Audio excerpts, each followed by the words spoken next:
Staring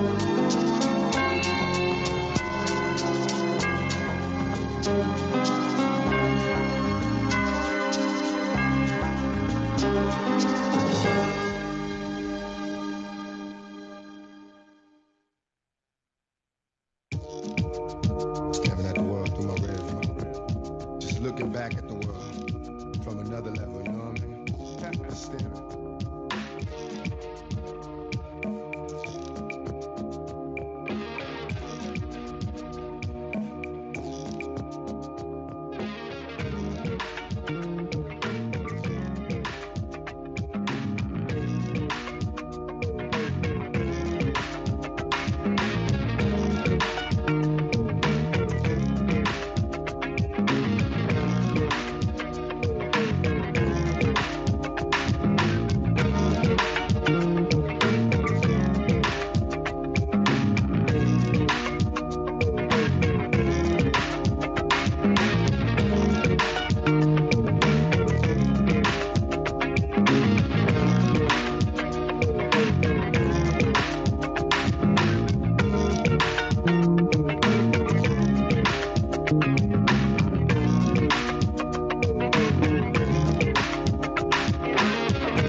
Right on, everyone. Welcome, welcome, welcome.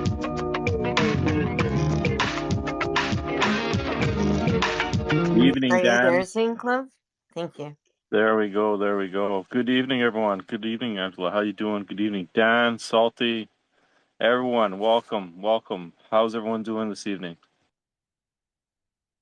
Great, thank you. We're all well. If I could get everybody to tweet out the room, if they could, I'd appreciate it. Maybe we can get to know each other a little bit. Dan, if you'd like to say anything while the room fills up, love. And kindly get those links up in the nest too, there, folks. Let's get this engine running again. It's really important that we give Dan Hartman and his son Sean all the support that this needs. It's not only for him; it's for all of Canada here, folks. So this is our fight here, folks. So welcome, Dan. How you doing, brother? I'm okay, thanks. Trying to get through another day. It's weekends are hard. Actually, being at work is less stressful, believe it or not, because I'm distracted. And on weekends, I just sit here and think about him. So, but another day, I'm living, I'm going. Yeah, I could only imagine, brother. I could only imagine. Yeah, I hear you, and we're carrying it with you too, until we get a resolution here. You know, we can't properly heal from this, my friend, and hopefully we're going to get the resolution that is needed, and you know, we could finally heal because the pain's never going to go away, my man. It's just one of those things as a parent you just never want to go through, right? But you know, he wouldn't want us to fall either, right? So we got to pick each other up and pick you up and carry you through to, and we'll carry it with you, brother. Because I have been carrying it since I met you a few years ago, man. No, you have, Mike. You've been one of the best for me, brother. I cannot heal unless Sean gets justice. There's just no way of possibly healing. I'm nowhere near healing right now, even with, I mean, group therapy and grief counseling, and there's nothing anybody can say that's going to heal me. But justice, I might have a chance. I mean, then I done Sean right.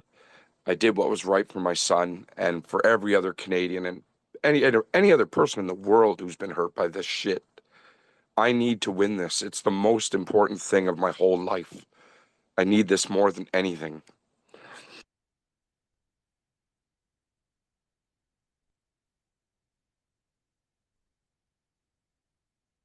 Batter up, Wogpog. Yeah, I got motorbikes going by here. You're gonna have to skip me. Well, I just want to thank you, Dan, for trusting us with your heart, and we're going to do everything that we can to pull this together. All of North America has skin in this game. Well, really, the world, really. You know, as we face these battles, because that's what's up to deck now. It's the slowing process. So there are a lot of court cases going on to have the pendulum fully swing back, right? They can't just give us all our freedoms and everything, all our answers all at once, right? It's going to be a slow, and they're going to try and resist it as best as they can. But there's no stopping them, stopping us at this point. We've literally already won. We just have to be patiently waiting as we get these answers that are a shall at this point, right? Because this is what's taken place is just crazy, beyond belief, unimaginable. So here we are, and go ahead, Wog. Yeah, I'm just gonna say, let's just quickly set the table here. Just to be clear, motorbike's coming back to be perfectly timed. The so your son Dan, Sean, he snuck out and got himself the Pfizer shot, I think it was, and that was 1 or 2. One shot, and I had no idea he took it. I begged him not to get it. And then it was 30 days later that he died, right? 33 days after his first shot. Yeah, he was gone. Okay.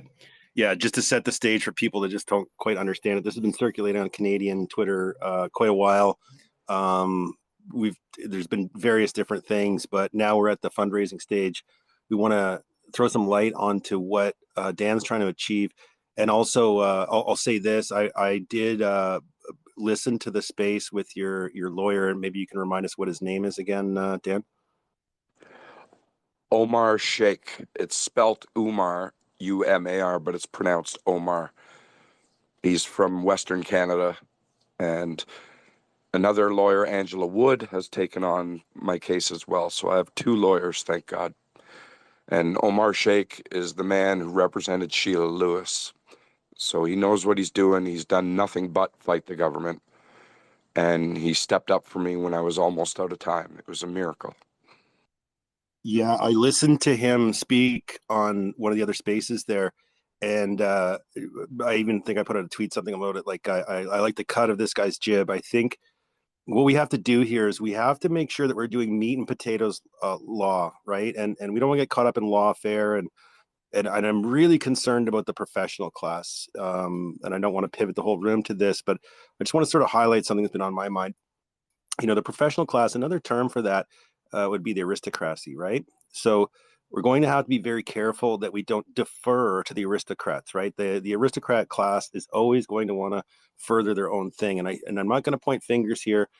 I am sort of looking at the peripheral here and trying to get an overall sense, but I do believe that there's some legal representation that goes on here that is on our side, on the counter narrative side, that is completely unproductive. So I'm not going to name names here because this is all about Dan and Sean here today, but there's a few notable constitutional lawyers out there that throw everything and the underneath and the kitchen sink into these things. We had to be careful, but I really liked what the way that Omar laid out what your guys' game plan was to do, and his just the way that he could explain himself and the deeper understanding of these issues at stake were notable to me because obviously we know there's a few lawyers out there fighting on our side, but it was really good to hear him speak. So I have a good vibe, if you will, there, Dan, and I think you're probably with the right set of crew there. Yeah, I believe it, Wog. I'm posting that thing right now with my lawyer talking in the space. Everyone should listen to it. This man is so cool. He's like a buddy I've had for 30 years, and I barely know him, but we've spent long times talking on the phone. And lawyers just don't do that. They'll talk to you for 2 minutes, quick, like a robot, and hang up the phone. He talks to me as long as I want. We're coming up with a great plan with expert witnesses. Only one that we're announcing right now, which is Dr. Peter McCullough, but there's going to be more. And I feel we have the best chance in North America. This is the only lawsuit in North America going after the government that I know of. So it's something everyone needs to get behind, because if I can win, then we all win. It's not just a win for Sean. It's a win for everyone who's been messed with. I'm so angry, and I need to get in this courtroom. It's the only thing I need in my life. I'll be happy to get in that courtroom and defeat these bastards. Then I can rest in peace. Then Sean can rest in peace. So what we're looking at here is you're looking for $500,000, 500,000, and currently, because I've been monitoring your Give, Send, Go, you're at about 60,000 plus maybe $800 or something. So there's a ways to go. Have they given you any indication of what they think this is actually going to take, like time wise and money wise, of what they like? How deep is this rabbit hole going to go? Because if you're the only guy doing this in Canada, I mean, it's an uphill battle, A, but B, I mean, it could be a real dragger with expert witnesses and stuff, eh? Oh yeah, in the thing I just posted with Omar talking in a space with Chick and Rachel, he explains what the government's going to do. They're going to try to delay me as much as they can. That's just what they do. They have endless pockets, endless time, and endless money to fight me. So Omar is guessing that I'm going to be in a courtroom next fall. So it's more than a year away. And it's killing me to wait. It really is. Every day is so hard because I want to go tomorrow. But I have to be patient. I have to stay focused. I can't lose my shit and do something stupid. I need this chance to get in that room. And if there's such thing as a good judge that's left out there, I think I'm going to win. I really do. Yeah, right on. Okay, so just for people to know that are listening, and this is the off chance that you're just listening and can't see this stuff on Twitter or on Rumble or wherever, givesendgo.com/GAWYX. So Mike, Angela, anybody want to sort of point out things that I think we laid the groundwork there pretty good. Maybe. Well, that's what they want us to do. They want us to forget about all of these atrocities, right? And time does tend to do that. Even with the convoy, we have to bring these stories and keep it right up at the forefront, the truth, basically, right? Because they're trying to bury it with time going by, and people get complacent, people get busy, caught up in other things, other emergencies happen, right? It's a compounding factor. So we have to stay on this and light it up and keep it fueled. So please, if you can, You know, if one Canadian, 40 million of us, $1 each, that's $40 million, folks, right? It's not going to take a lot. It just takes the effort here, right? And get the word out and let people know that, you know, our time is coming. We have a little time to get our ducks lined up here, including the finances behind all of it, because it's going to take a lot.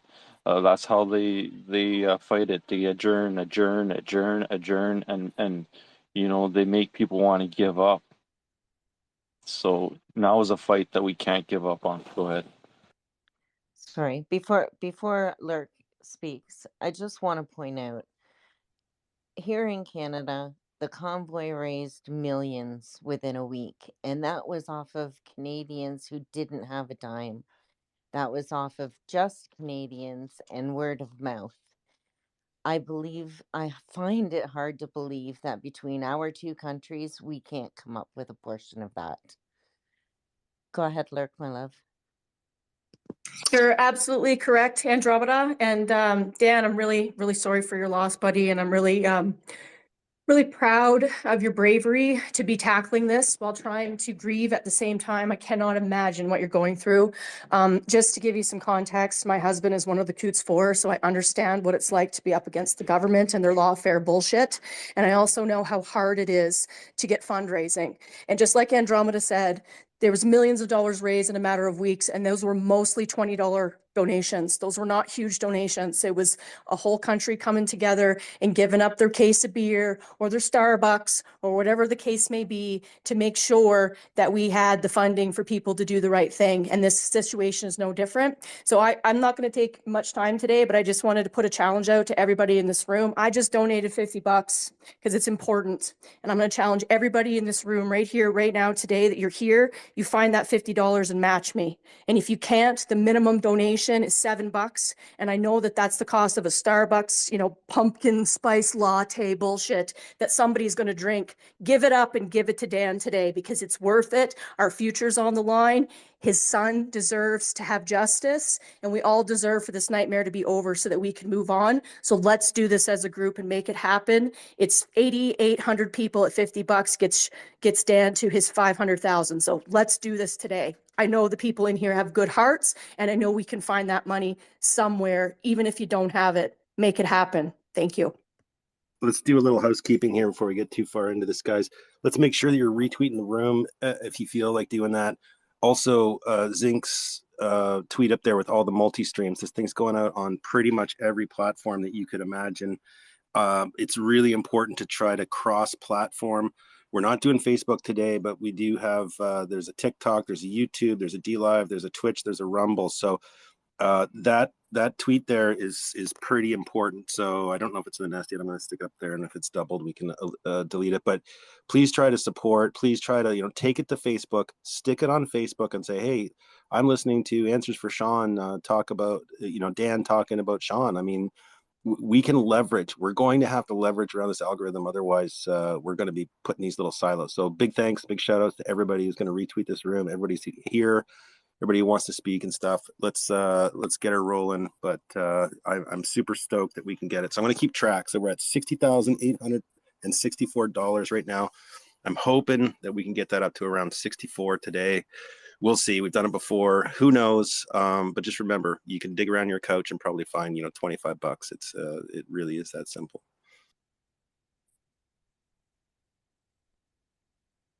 Go ahead, Govlove. Yeah, so one thing I do maybe want to suggest is something that we can start in terms of, you know, getting people to donate to Give, Send, Go is now that there are accounts in here that get paid for their ad sharing on Twitter. I know it's not a lot. Sometimes it's 100, sometimes it's $200. Why don't we start some sort of, you know, movement where we as you know, getting paid out to maybe volunteer that donation and donate that payment that Twitter is giving us to the Give, Send, Go. I think, you know, that would be something that most people would see as reasonable and easy to do. That's an awesome suggestion, Gov. Thank you very much. Super, would you like to add to the conversation, my love? Can everybody hear me? Can you all hear me? Yep. Yep, we Okay. got you. All right. Hello, everybody. I love you all. I've been in this fight since 2020 and feel your pain. Let me give a little bit of my background. 13 family members have died in the last 3.5 years. 2/3 of the Cherokee Nation were wiped out by the hospitals and the breathing machines in the first year. So believe me, I'm in this fight. We had some legal issues in Texas in 2012, so we moved to Oklahoma, ran into more legal issues in 2016, began our constitutional law study. I'm actually a software architect, but they are in trouble now because I'm very good at what I do. But let me give you some background and some caution. So we filed 2 lawsuits in District 13. We had a problem with I was actually fired in 2020 for not complying with the vaccines. One of my family members was provable by death by breathing machine, my grandmother, and my aunt by vaccine, and my oldest son committed suicide 2 weeks after the first lockdown. He tried to he tried to move to Mexico, but couldn't make it there and came back. And I didn't know any of this, and took his life under a bridge in Texas. So that's my background. So if there's anybody fully invested, it's definitely us. So we had our first lawsuit filed. Let me just give this real quick. I'll try not to take up too much time, but we filed with the Cherokee Nation courts for the, I was fired from a federal contractor, Omnicell, which does all the 340B drugs for the entire nation and actually more, part of the world. But so I had some bouts with their attorneys in-house, and they got scared and wouldn't respond. So because they knew we knew our stuff. There's a really powerful guy. His alias on BitChute is called A Warrior Calls. If anybody's familiar with that, I would definitely check him out because we've been following each other for, I don't know, two plus years. But anyway, so our first lawsuit with the Cherokee was dismissed because, of course, they're in on it, and our chief is an atheist and has been stealing elections. They're fully communist. So anyway, they killed that lawsuit, and then we challenged it, went up to their Supreme Court in the Cherokee Nation, and they killed it, which then we found out that Omnicell actually has contracts with the Cherokee Nation, so they're all in bed. So then we filed another federal lawsuit for election fraud and other sedition, basically, with the federal court, District 13. And they dismissed it because we wouldn't remove the FISA judge, which is the reason why we didn't file our other lawsuit with District 13. And I'm not going to name any names for legal protection, but that's all in the lawsuits. And I can give links to all those. We have 3 years of research. We were trying to warn everybody back in March of 2021 about the masks and what was coming. And the reason I know that is because whenever they started the vaccines, they shut down all the hydroxychloroquine, and I couldn't believe it. My sister tried to get hydroxychloroquine in Texas.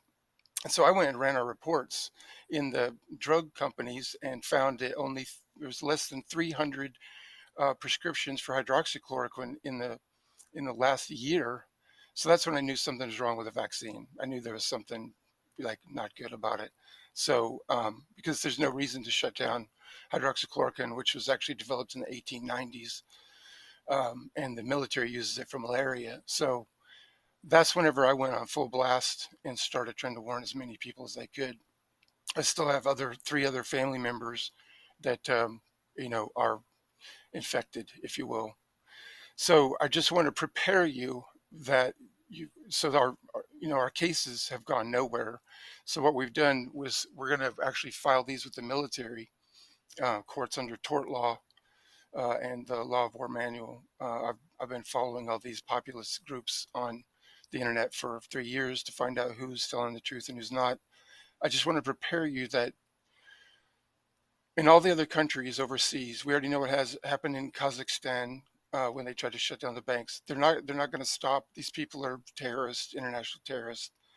So just prepare yourself that that time is coming, especially so you guys are like one step further than we are in our country. And if we can get to the full election in 2024, then that may prevent your country from going to full-on conflict with the central bank, CBDCs forcing. But that's what it's coming to. Um, so just FYI, this is the plan that they're implementing. And I've seen people that are supposedly on our side in our country, the MAGA crowd, completely deny us. I've seen attorneys that were reputable. The only two that I trust actually are Dr. Martin and Dr. McCullough. Um, I've seen other people that are supposedly on our side completely ignore us once they saw our lawsuit. And the reason is because we know constitutional law. They couldn't fight us in proper. They had no legal standing in their courts because they're out of their jurisdiction. They're out of any kind of basis for law in their courts. So whenever you go in with constitutional law, they have to dismiss it because it's going to get them in trouble with all of their. I mean, the bar is so corrupt. It's insane. Um, anyway, and I'm going to stop there. But anyway, that's our story. I'm in with you guys, and I'll give you all of our research that we did. We have all of the research going back to 2009 beginning with the genocides in Africa with Dr. Fauci and all of those guys. So we know the history. They're scared to death to let us into a courtroom. They probably never will. So that's why we're going to have to use the military. So anyway, I feel you. I love you all. Thank you for the time. Thanks for Awesome. sharing. Go ahead, Wog. I just put up Super Beast's tweet there up in the top, and then the second one is Lurking Class's sort of challenge out there. I will check on the amount that we've got it there, and then Zinc's the retweet stuff is up there. So yeah, keep it going. Yeah, this is our battle, Canada. So let's do this. Come on, people.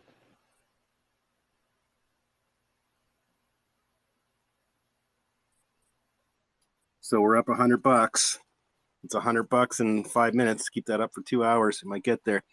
Okay, so there's a bunch of stuff going on here. So there's a bunch of lawfare, a bunch of I'm not diminishing what happened to Sean here or what Dan's going through, but just to sort of throw a little light here, like the NPIs, the non-pharmaceutical interventions, were an abject failure. I mean, the sadness of the story that Super Beast just told, his son taking his own life, intubation, all of this stuff is, it's bad, right? It's really, really bad. And I think that one of the games that we're getting caught into here is playing the science game. Ethics supersedes science. So we could pivot this room and go way deep into SV40 and GP 120 and go all crazy on it. But what if the new thing works? Do you still have the right to go play hockey like Sean wanted to do? Do you still have the right to go to a store? Do you still have the right to work? Ethics supersedes science. Like, we don't sew baby heads onto chimpanzees. Like, it's base, right? So we're going to have to sort of straighten our heads around a little bit on like this science stuff, because yes, we can disprove this at this point, but ethics does supersede. We have to go back to basics here, first principles, and it is a worthy fight. I'm not saying it's not a worthy fight for people that are doing all that science stuff. I'm just saying, like, we got to be careful here, right? We can get into the weeds, and then what if they come up with something that actually is provable, that works, right?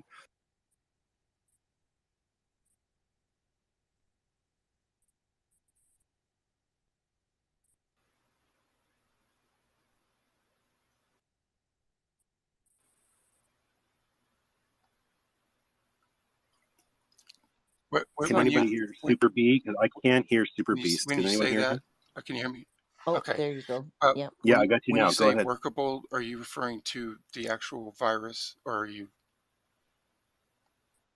Well, I'm just going to break a broad brush because I don't want to get into the virus, no Okay, virus, and right. some of those guys are trying to come into the room, and we're sort of saying, like, look, I'm moving it a little bit here, but it is within the same. All I'm trying to do is if we start to really for us to work together, it's going to require us, we just want to be really effective. So in this case, like with Dan's situation, right, with Sean dying, it's there may be a scientific mechanism here to prove that this is, and I hope that we can do it. It's an uphill climb, but I think if we can make that precedent and set that, then I think we're setting the table. However, what I'm cautioning people from, especially now we're in pandemic 2.0, apparently, according to Twitter, then we have to be careful by getting caught up in the science debate. We just have to be ethical. Yeah, go ahead, Super. Yeah, thank you for that. So here's how we've kind of figured out a side around play, if you will. Since everyone is so defensive of the vaccine, we can't even call it that. It's really therapeutics, whatever. But the mRNA, and I know all of the companies who developed it in the United States and the military bases and everything. So with the DoD funding. So how we've been attacking it is the civil rights aspect in terms of forcing the mandates and attacking it on the, like, as you said, the rats, the scientific experiments on humans. So if you attack it from that level, they can't, on a God's law level, they can't defend that. And they have to, there is some force on this planet that has to abide by certain laws. There is, whether it be, if you want to call it Satan, whatever. So if you attack it from the level of killing God's children, they have no defense for that. And you might find a farther reach than that, than trying to fight them in their plethora of law codes. In other words, that's where I'm going with that. So that's my 2 cents.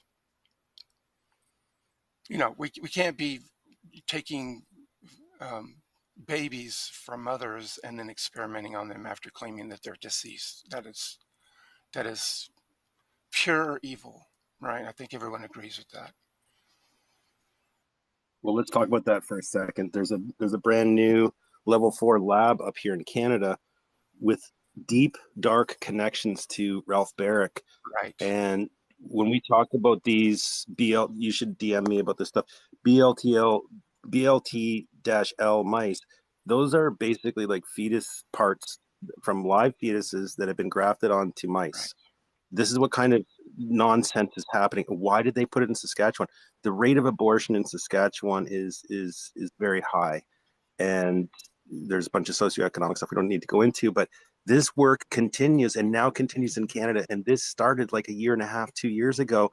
And now we are co-opting into it. Now we have a vaccine producer up here and all this other stuff. Like, we're being led by fools, right? And they have to keep on cornering themselves. Our question is like, is a cornered animal dangerous? A.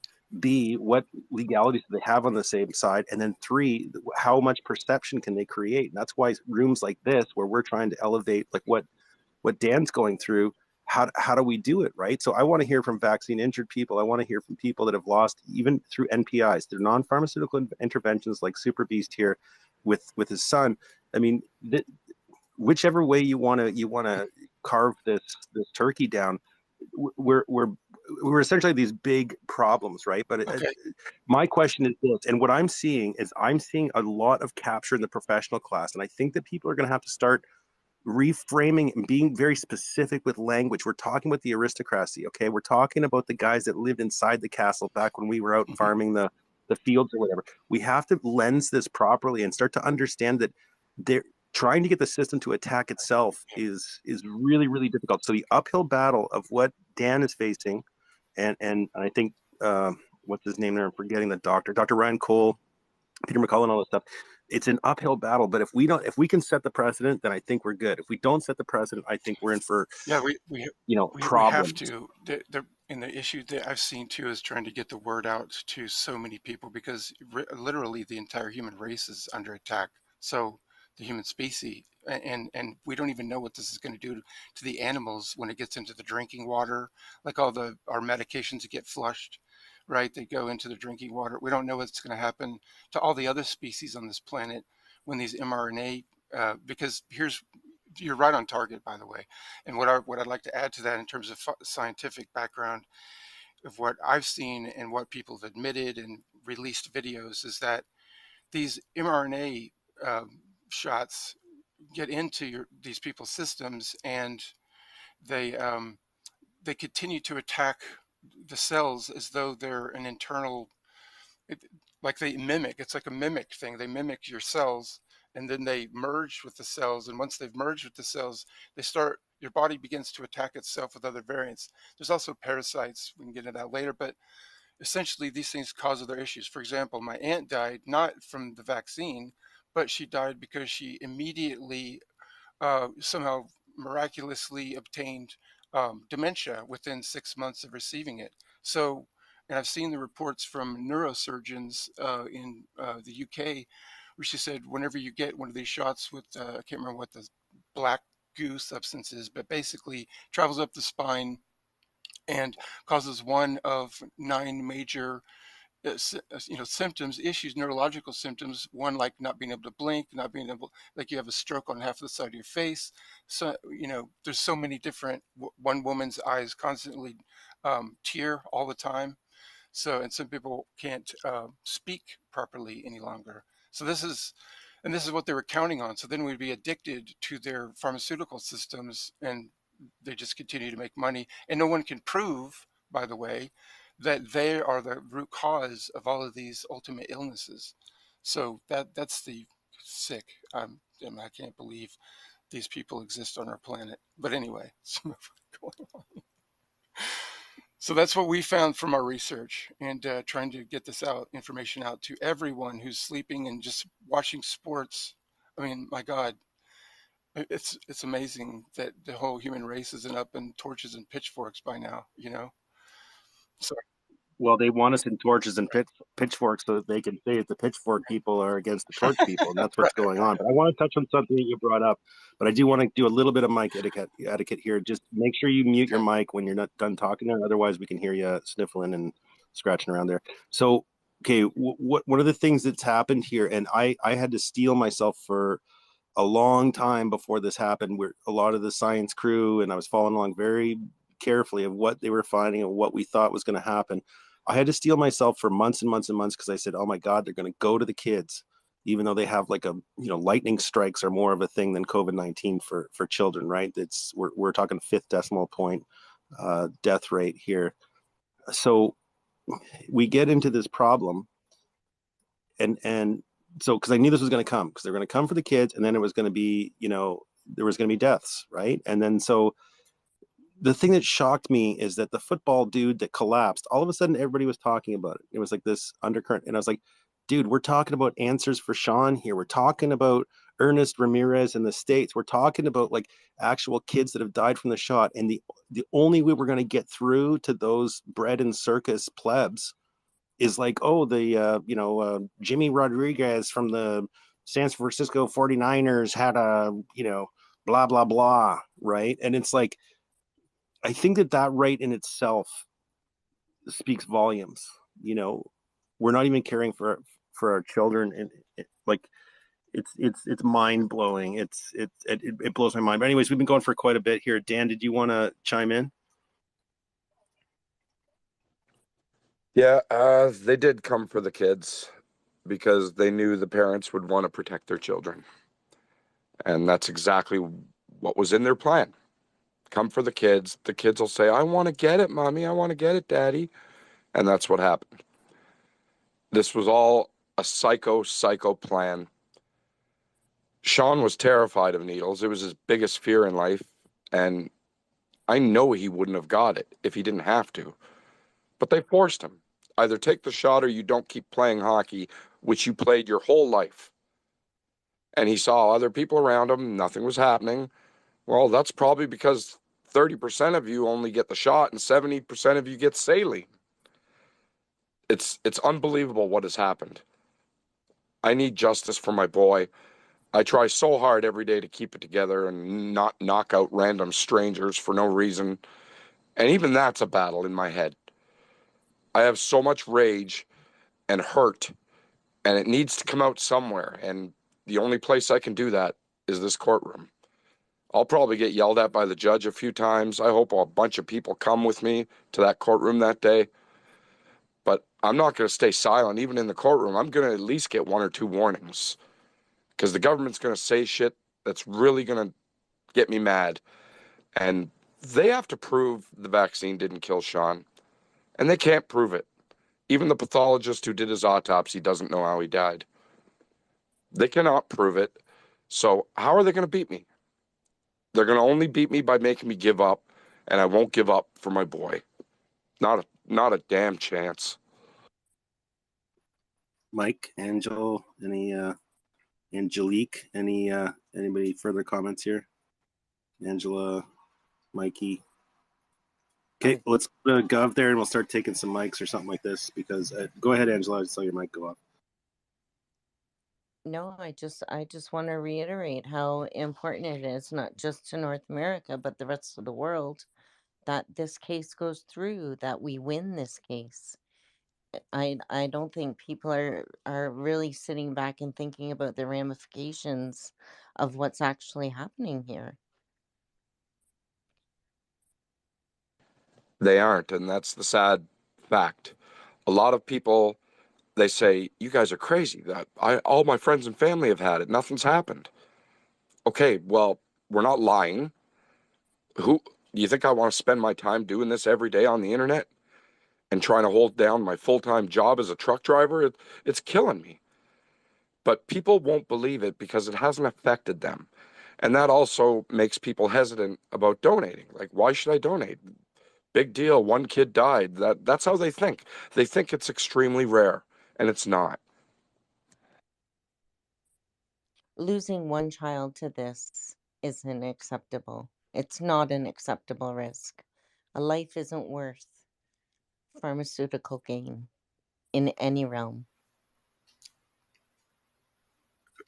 No, this is one of those cases that we need to be brought to the forefront to prevent further as well. Too, it's these cases that's going to push the veil open even further to the truth and reality of what all of us have actually faced and endured here. And until we get these cases up there and addressed, people are going to be left behind, right? So this is a precedent-setting case, and we have to make this move. So this is one of those very, very important cases that need to break through the mold here. Can I add something that neurosurgeon in the UK? Here's one attack point: is the original studies they did for the first women in the first, second, third trimester. All of the women that were not in the third trimester, I think it was something out of 600 patients. I've actually seen the test data on this. It's ridiculous. I mean, no vaccine should ever be able to pass with this kind. There's almost no test data. So, and we're talking years before the actual. It's so pathetic. Like in terms of the kind of standards we apply to software architecture for the medical field, and doctors not to understand this, that it killed 2/3. I think there's only maybe 10% of the women who actually carried through their child through the third trimester. So they shut down the test and waited until some of the women were in their third trimester and added more patient subjects to the test, and then that gave them the answer, the answer they wanted in the percentage rates, and they used that data as the test results. So once, and if you attack them on these levels of just basic methods of testing, then you can't lose because they can't defend it, right? And Dr. Martin, one of the reasons I like him so much is he's got a 75-page. He did all of the background research on this, going back to all their patents, fighting over patents. So, they act like this COVID thing was just, oh my God, we didn't know what was going to happen. When actually they planned it going back to 2016? It was before President Trump became president, and they shut it down quietly. And then, Fauci made a few comments about, pandemics and whatnot. Now they found those obviously, but whenever you go back and look at all of the lead up to this, it was planned long before this decade. So if you can attack them on those points, you might actually have a better chance at winning your case rather than trying to win on the basis of, premeditated murder. Well, it's sort of the same thing actually, but if you just attack them on their points of failure for the vaccine itself, or that it was planned, then that might give you an advantage. I'm just trying to help. All help, I all help I hear is absolutely appreciated. Go ahead. I'm sorry, I didn't mean to cut you off, love. I hear what you're saying, and Omar and I have already discussed that. He's really ready for this. He's so knowledgeable about what they're going to try to pull and how we have to attack them. I wish I could tell all of you, but I can't. I have to stay silent for now.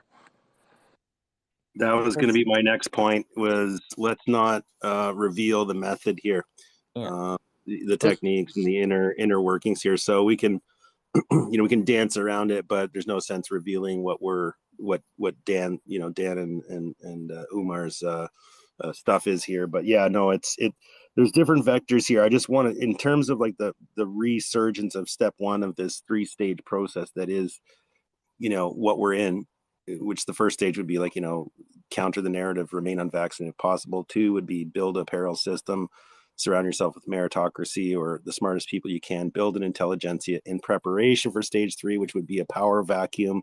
Like, oh my God, the fiat currency's collapsed, or Ukraine's invaded the polar regions of Canada, or whatever nonsense. Aliens have landed. Like, it's going to continue, guys. Burning Man has got Ebola. Like, it's never going to end. They're going to continue this because they've created PTSD in the population. All they need to do is micro triggers and microaggressions, all this stuff that they've talked about on the left that's just retarded. They're using this advanced psychology against us, where we're losing the plot instead of staying on pragmatic logic. So, when I'm down and I'm pissed off and I'm running around these rooms saying whatever, then I have to lean on other people, maybe Mikey or Angela or whoever, to sort of calm me down and say, okay, look, let's get back to the center of what's going on. Let's find that logic in what's going on. But what we see here is an emotional response to this stuff. And in Dan's case, like, there's no emotion, there's no, like, I don't even know. I couldn't, I don't know. I think that's the people that have the strength to be able to deal with that kind of stuff is like, I don't believe in God because I'm an atheist, but like, that is where, like, the people that have the strength to be able to deal with that stuff, they're chosen to fight these battles. Like, I've joked around it before. Like, if ever I got stuck in a wheelchair or something like this, I'd be like, oh, I've always wanted to see the Grand Canyon. And it's like, as soon as everyone's back was turned, I'd be rolling towards the edge. I just can't handle it. Right. But some people can. And that's good, dude. And that's good because and not to make it biblical here, but they're chosen because they have the fortitude to fight these fights. And I think it speaks volumes, that it's not just the vaccine. Like, the vaccine is obviously in this case, what we're thinking, but it's the NPIs and stuff and the overdoses. I mean, I'm out here in BC and it's like, we have more deaths now by fentanyl. Like, the highest death rate between 10 to 18 in BC now is overdose. Like, we're living through, they're literally trying to thin the herd, and I don't know. It's so frustrating, but I guess we just keep on plugging along. We talk about it, we work through our emotions, and we try to support each other when, each of us is feeling low, right? God bless you all. We've been trying to find a voice for a while. So the fact that you're doing this is amazing. And I'll tell you one thing that has worked for a lot of people in the past, and I'm sure you all already know, many of you know this. If doctors receive 1,000 faxes, calls per day to let them know, they can't ever, use the excuse, well, I didn't know, because they've literally been getting bombarded. And that's really the power of numbers. Even at hospital fax numbers, if you just shut down their fax machine with constant bombardment of pages and pages of clinical test data, they can't argue with that. So, and if there is anybody that's still asleep that has a professional license, they shouldn't be practicing medicine, first of all. But if they are still practicing these things, they should have it stricken forever. They should never be allowed to practice, amongst other punishments, but at least that, right? Anyway, so I know that that's worked, and I know that that's what we've been doing. The Batman is the Batman vector, if you will, that you just send anonymous messages to various people, letting them know, hey, this is the penalty for what you're doing, over and over and over. And you find different ways to get that message to them. That's it. Thank you for that. Go ahead, Lurk, my love, and then Regan. That's actually a great segue into what I was going to say. I can attest to the bombardment with faxes, emails, phone calls. We were just recently able to get Tony his probiotic that he's been fighting for 5 weeks. And the real reason why, which they have admitted to, is they need the phone calls and the emails to stop. So the call to action has worked, and it's put pressure on people enough that they just can't handle it anymore. So they have to do the right thing. So part of that, I believe that's important, especially when dealing with lawyers. And trust me, I have my own opinions about lawyers and the Bar Association and all of that. But one thing, Dan, it sounds like you're very involved, which is fantastic. You have to be. Don't let these lawyers leave you out of anything for 5 seconds. Make them explain everything that they're doing every step of the way. They owe that to you. And I think it's important that people reach out, and especially anybody that's donated, send an email to their respective offices and say, hey, I am part of funding you to get this done. We're putting, all of our faith in you. We appreciate you taking this case, and we will be watching, and we expect, good work here, your best work. And pump them up a bit, but also hold them accountable, because it does make a difference when they're being watched and there is an expectation. Lawyers are used to people paying them and they go away and wait for them to come back with a resolution. They're never involved. They really have no input and no say. And a lot of weird, dicey things can happen in those situations. So the more people that can be involved in supporting them, uplifting them, but also holding them accountable, I think the better the chances that they're going to do a thorough job. I feel mixed emotions about how Sheila was, how that was handled. I'm sure that Omar made mistakes that he's learned from, hopefully, that he's not going to repeat with this. And so, I think that there is a reason there to kind of, give that little bit of an incentive for him to know that, hey, there's a lot of eyes on you, and we're looking for you to do your best work here for the good of the, what's ethical, not necessarily what's just legal. Yeah, and why I said I like the cut of his jib after listening to that recording, where he was speaking of his strategy and stuff, is that you can tell like this guy isn't just like, well, I'm a lawyer and I dabbled the tiniest amount of research into Dan's case, for example. What he was referring to means that he has a depth of knowledge and has figured out what the attack vectors are, our attack vectors back to them on this thing. And it really is, I mean, you can, for a lot of people who've been following our spaces there, I mean, it's like, you got to touch on constitution stuff, you got to touch on virology and epidemiology, all this nonsense. But he's done the homework, and it's hundreds, if not thousands of hours of homework to get the overarching picture. And I think that's sort of one of the things that sort of keeps me going. But one of the things that can also happen is you can get caught into traps, right? Like thought traps. Like, let's say, the first one was okay. It's a farm, whatever they called that. I don't know what do they call the farmer markets over there. Wet market. It's a wet market escape. And then if you talked about lab leak escape, you were immediately banned off of social media. That was a limited hangout because both of those drove you to the same conclusion: novel, new, deadly virus. What we've seen here in Canada is we haven't really seen, the pandemic. There's very few places that can actually show any kind of anything, except for places where they didn't know what to do and they weren't going to treat a secondary, infection like bacterial pneumonia infection, which is what most people died of. I've only gotten one doctor in 2 years of running these spaces to say, I've seen people die solely of COVID-19, no comorbidities, no, secondary bacterial infection. When they told doctors not to treat the bacterial infection, the pneumonia, with antibiotics, and they went along with it, they captured them into to the professional class, again, the aristocracy that now has to cover their ass, right? Because they can't say, well, no, I just went along with the guidelines of da-da-da. It's like, well, you know what, guy, you went to school for 9 years. Maybe you can figure out that like pneumonia is not like a good thing to not treat, right? Like it. So we get into this problem where they've institutionalized, or in other words, they've incentivized or disciplining, one could say, if you do the wrong thing, but they've gotten you to make a bad decision, so therefore they've captured you. And anyone who knows that ever talked to a doctor or a lawyer or whatever, it's like you're talking to like the Pope incarnate in front of you, right? oh, well, I have to defer to the doctor because, the doctor or the lawyer or the, accountant, whatever, right? It's all this professional classism, which is just another reflection of aristocracy. So we have to change how we think about things. Say, I am my own patient advocate, or I'm going into surgery. I want my patient advocate here to represent my ideas with you. And you can't just come in while I'm groggy on morphine and say, are you willing to try this new experimental thing, which happened to me. Actually, I had to go in for a surgery, and I'm in the room, the pre-surgery room, and like the guy comes and he's like, oh, we got this new thing we want to try out. It's a blah blah blah blah blah. And I'm like, dude, I am in so much pain right now. It's like, where's the dotted line? I'll sign it. Like, we need to insulate this system against this credentialism, and I think it's a really bad idea. So if we have guys like Umar, we're going to put in the time to understanding the deeper issues with this stuff, because we're looking at the disintegration of the West, okay, clearly.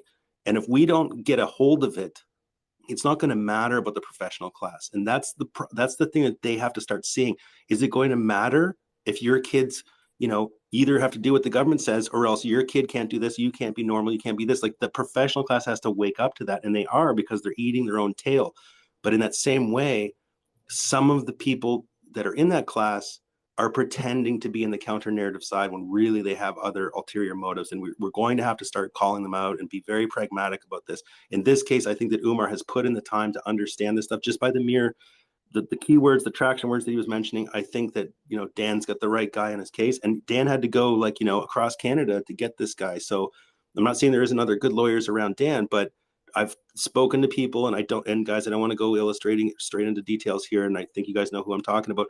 They've had people that were representing people that would go out on the mainstream media and badmouth them on the CBC, and then go into the courtroom to try to, defend them supposedly. Of course, they're immediately fired as being the lawyer. But this is not unusual. This is what we've found. It's not unusual for people that are trying to push back on the system to the first lawyer they get turns out to be a complete narrative pusher. He doesn't give a crap. He just wants the money. So we're going to have to be very, very careful and support our brothers and sisters and try to figure out who is actually standing up and who's just pretending to stand up to just further this narrative of some kind of socialism utopia that we're heading into. Hey, Wog, do you have a way of playing that clip of my lawyer? I think everyone would love to hear it.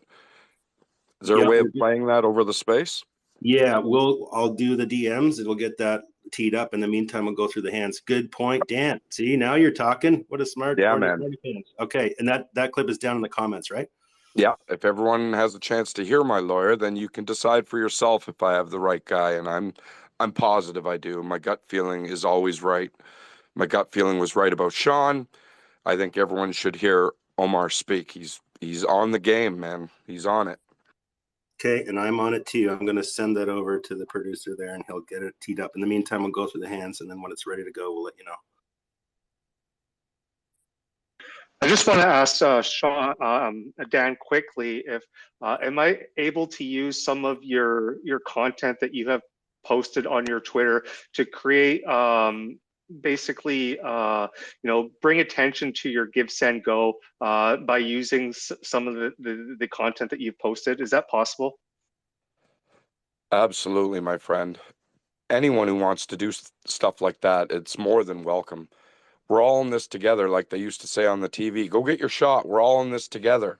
Well, we're all in this together to defeat the bastards who did this. And it's going to take all of us. I can't do it by myself. I need as much help as I can get. So anything you want to do like that, I truly appreciate, and God bless. Do it up.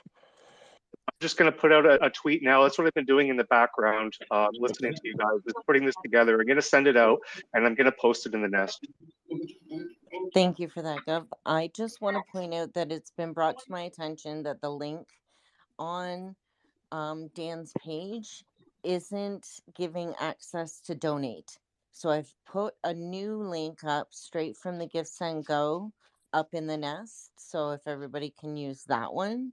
I'm not sure what's going on, Dan, but somebody just DM'd me that they tried to go through your link on your profile page, and it brings up the picture but doesn't give an option to click to donate.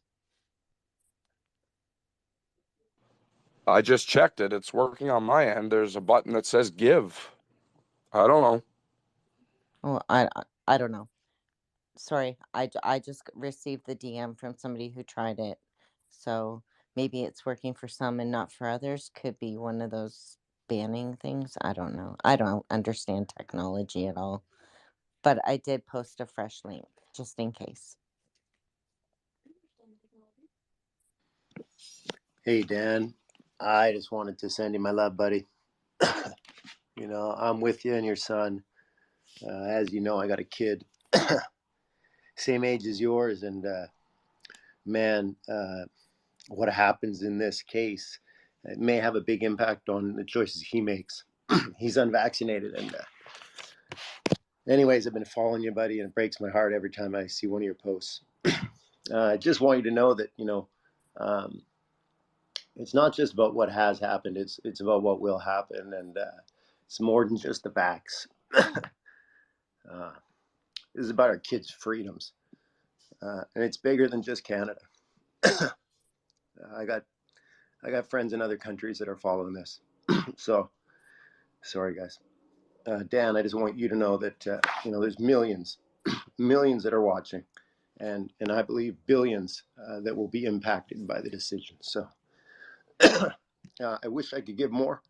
And I hope everyone that can give does. Sorry. It's just emotional when I talk about my kids and knowing what you've lost there, Dan. It's it's a thought that as a father of a boy the same age, man, it's hard to it's just hard to hear your story, but people have to hear it. So thank you.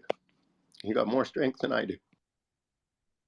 Thank you, brother. It's unbelievable pain. And as a parent, if you're just thinking about your children and it brings you to tears, that's my life every moment until I go to sleep. People have asked me, what kind of pain? How do you deal with this? What is it? And I've said, well, this might sound cold, but I don't mean it to sound cold. I've said, well, if you have children, close your eyes and try to picture them dead. You'll notice that your brain won't allow you to stay on that thought. Your eyes will open because it's too much to bear. And that's my life from the time I wake up till the time I go to bed.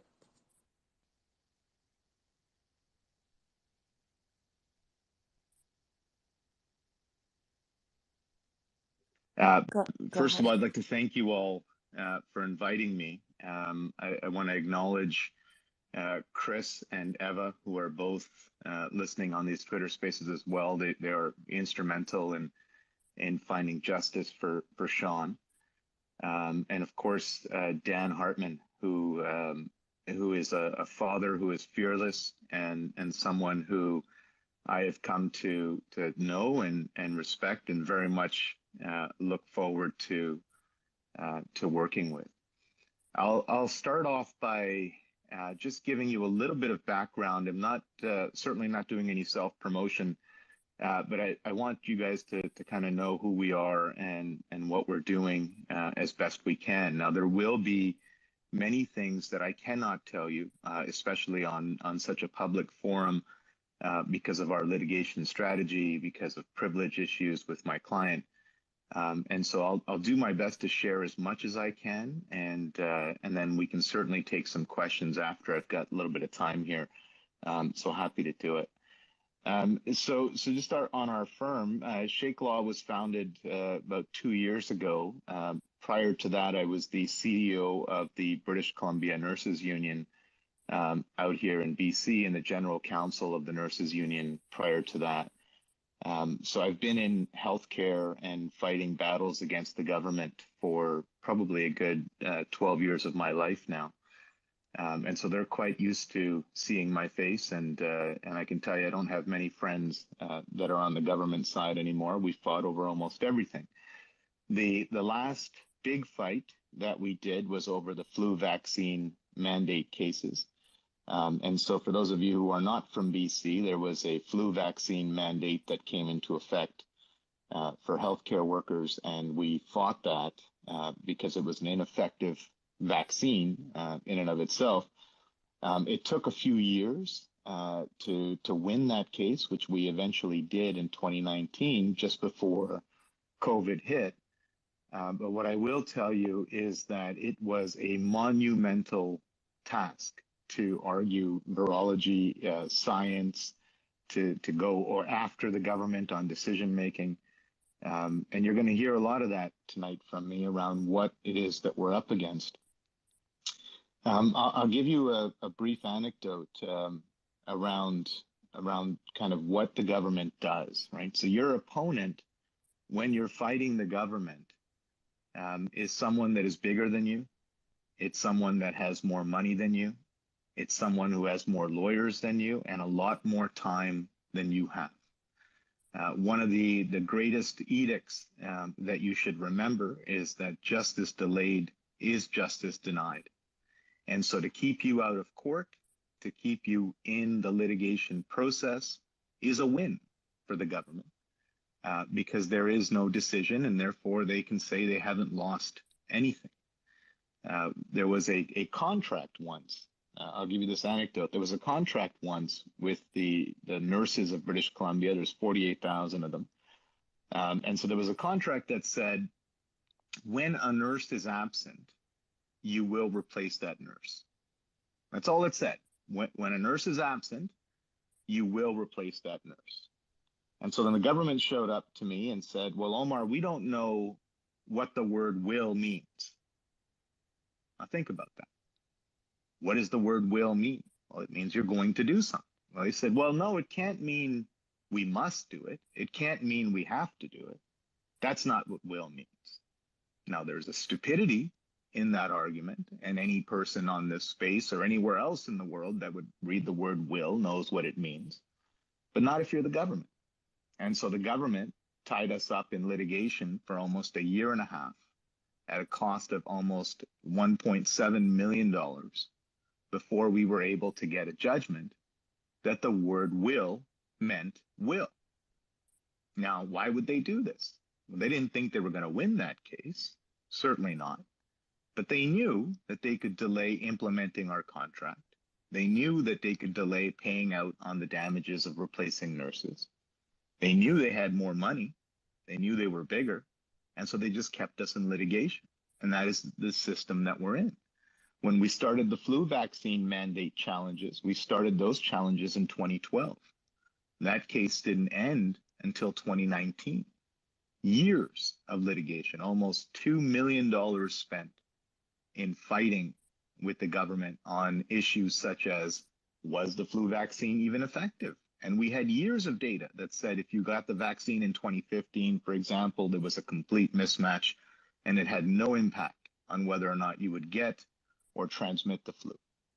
Right? So despite having clear data at times, I know it feels to a lot of you like we're banging our heads against the wall. I know it feels like the justice system is rigged, but what I can tell you is that with perseverance, you will get there, right? You will be able to eventually get a case to trial. You will be able to present your evidence. It's not easy.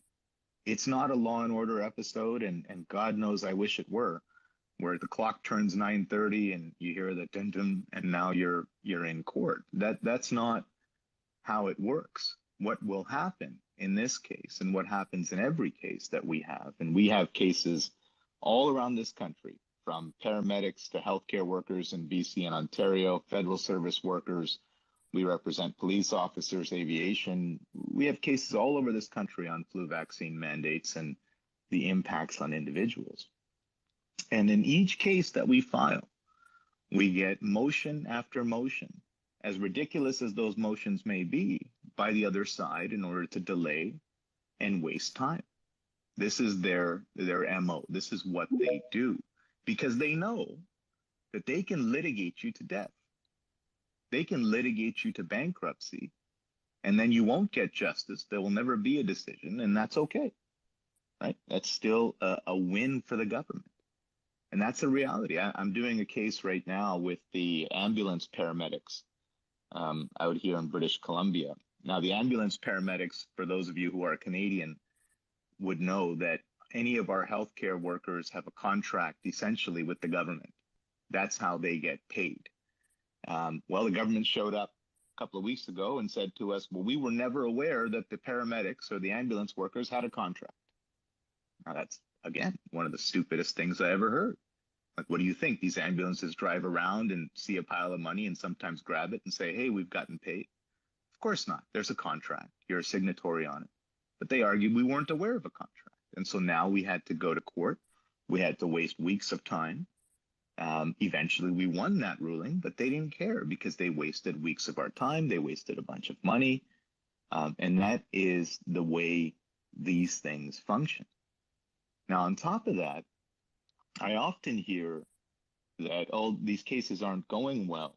And a lot of people talk about, you know, the judiciary being corrupt or the trial process not being there. You know, what I'll tell you is that it takes time to change hearts and minds. It takes time to change the mind of a judiciary. You know, I'll give you an example, right? I was a lawyer in the US before I was a lawyer in Canada. And, you know, in 1867, right, a long time ago, there was a man named Dred Scott. He was a black man. And he went to the US court, Supreme Court, under the same constitution that they have today, and said, I want the rights and freedoms as any other person under the Constitution of the US. And the court, reading that Constitution, said, no, you're not entitled. And in 1967, nearly 100 years later, the court, reading the same Constitution, said, we're going to end segregation in schools. Now, I'm not saying this case is going to take 100 years, God help us. But what I am trying to tell you is that things do change. Movements do matter. And over time, that change will manifest into decisions. Most, if not all, of the cases that you hear about have never been to trial, right? When you hear about the Peckford challenge or other challenges going on in aviation or elsewhere, these cases have been dismissed for mootness, on technicalities. They've never actually gotten a decision maker to review that evidence and say, hey, this is what happened, right? When we look at, for example, transmission of COVID-19, right? So pretty simple topic. Can you get COVID-19 and can you give it to others, right? So who said that COVID-19 vaccination prevents transmission? Who said that? Well, everybody. Every public health officer, Dr. Theresa Tam in Canada, you know, the failed drama student that is our prime minister, all of these people said that, right? They said it's going to protect grandma. It's going to save grandma's life. That's why you're getting it.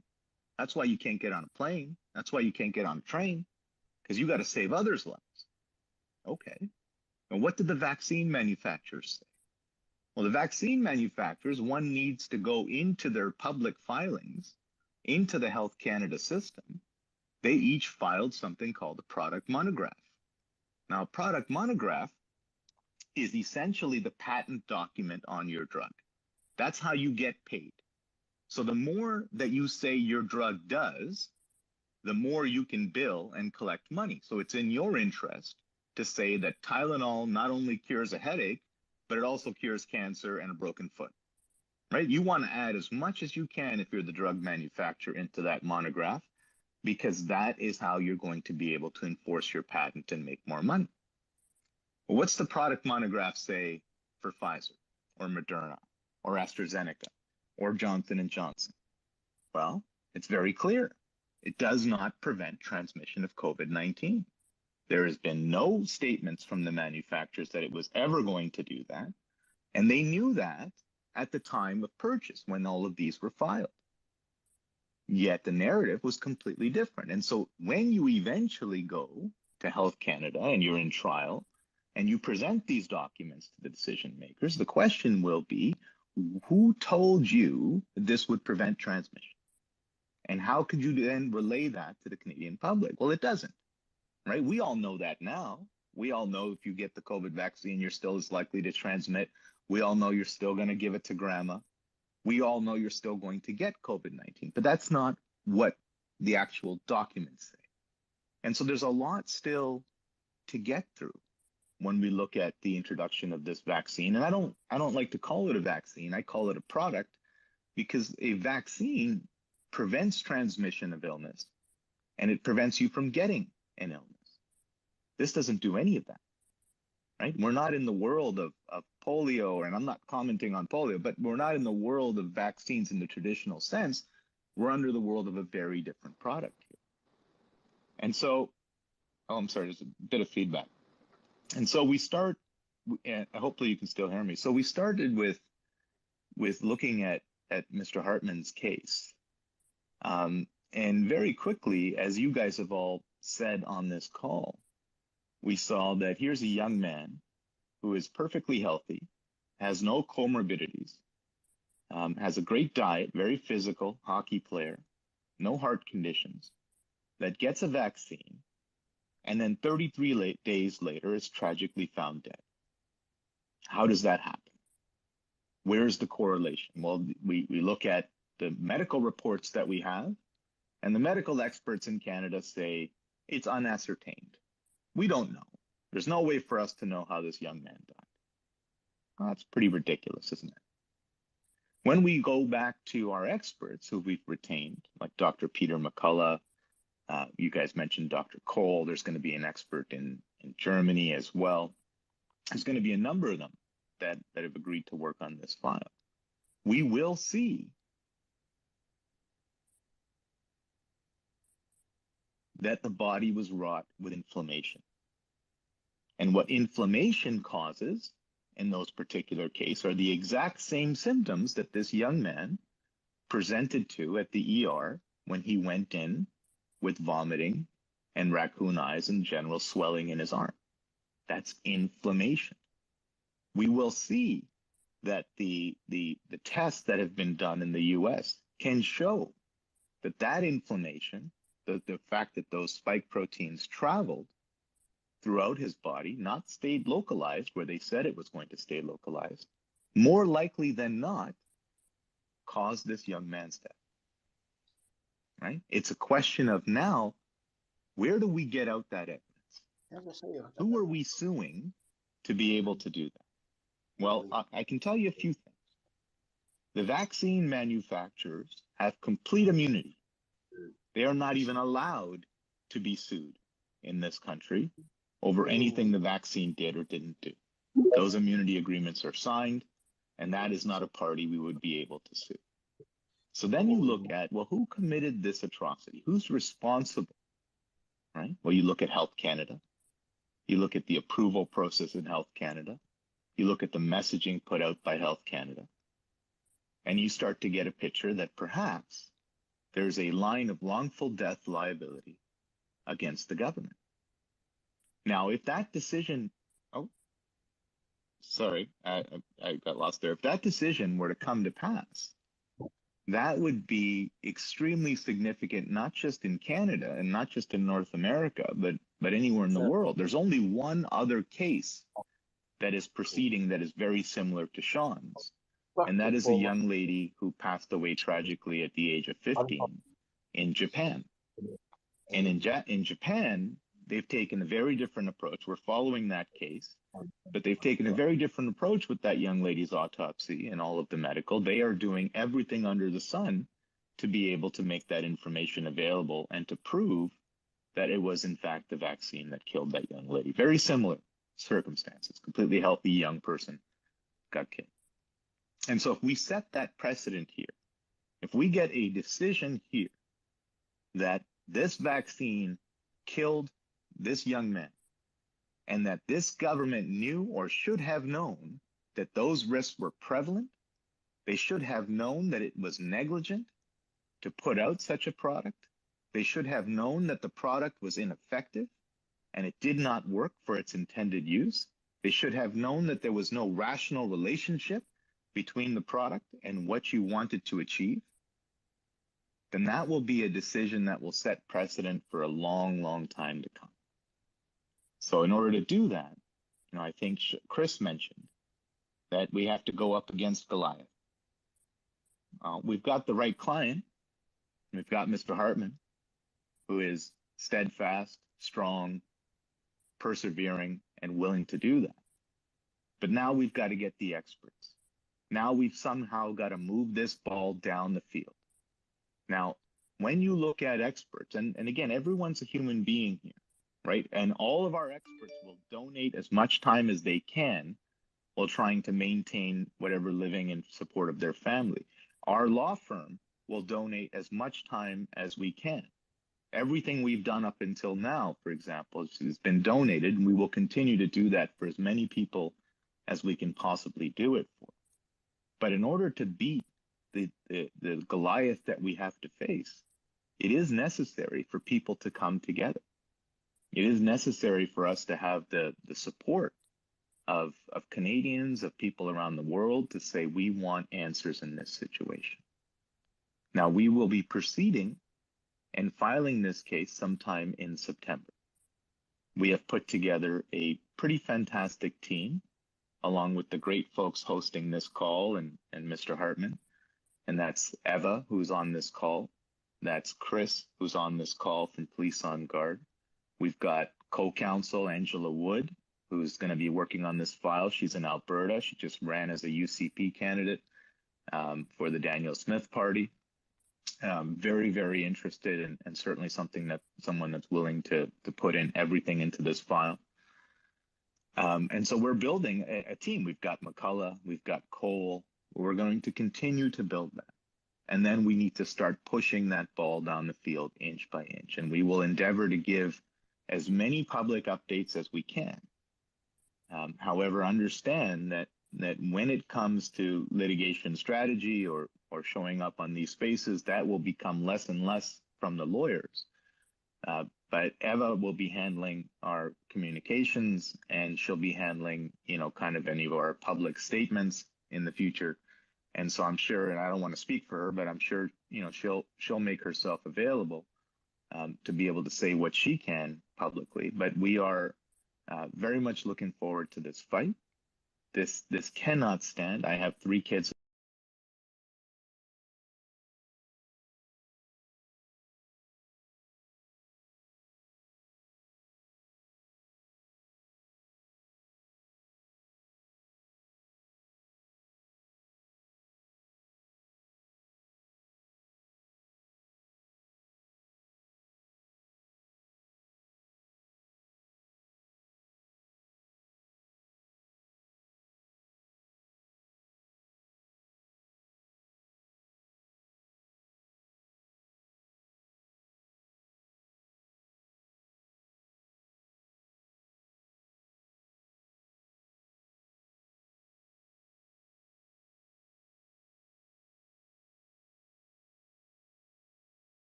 very much looking forward to this fight.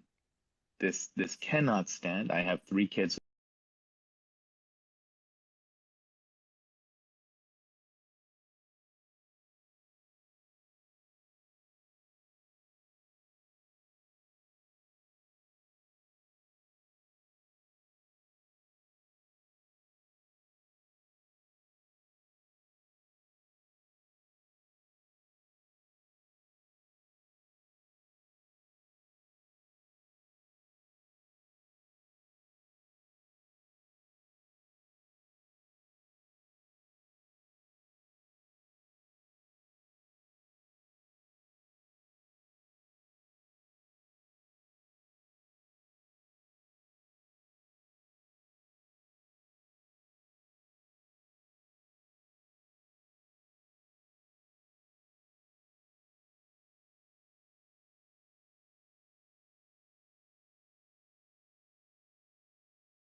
Yeah, okay, perfect. Okay, so we could probably listen to the rest of that in a bit, but we'll just sort of okay,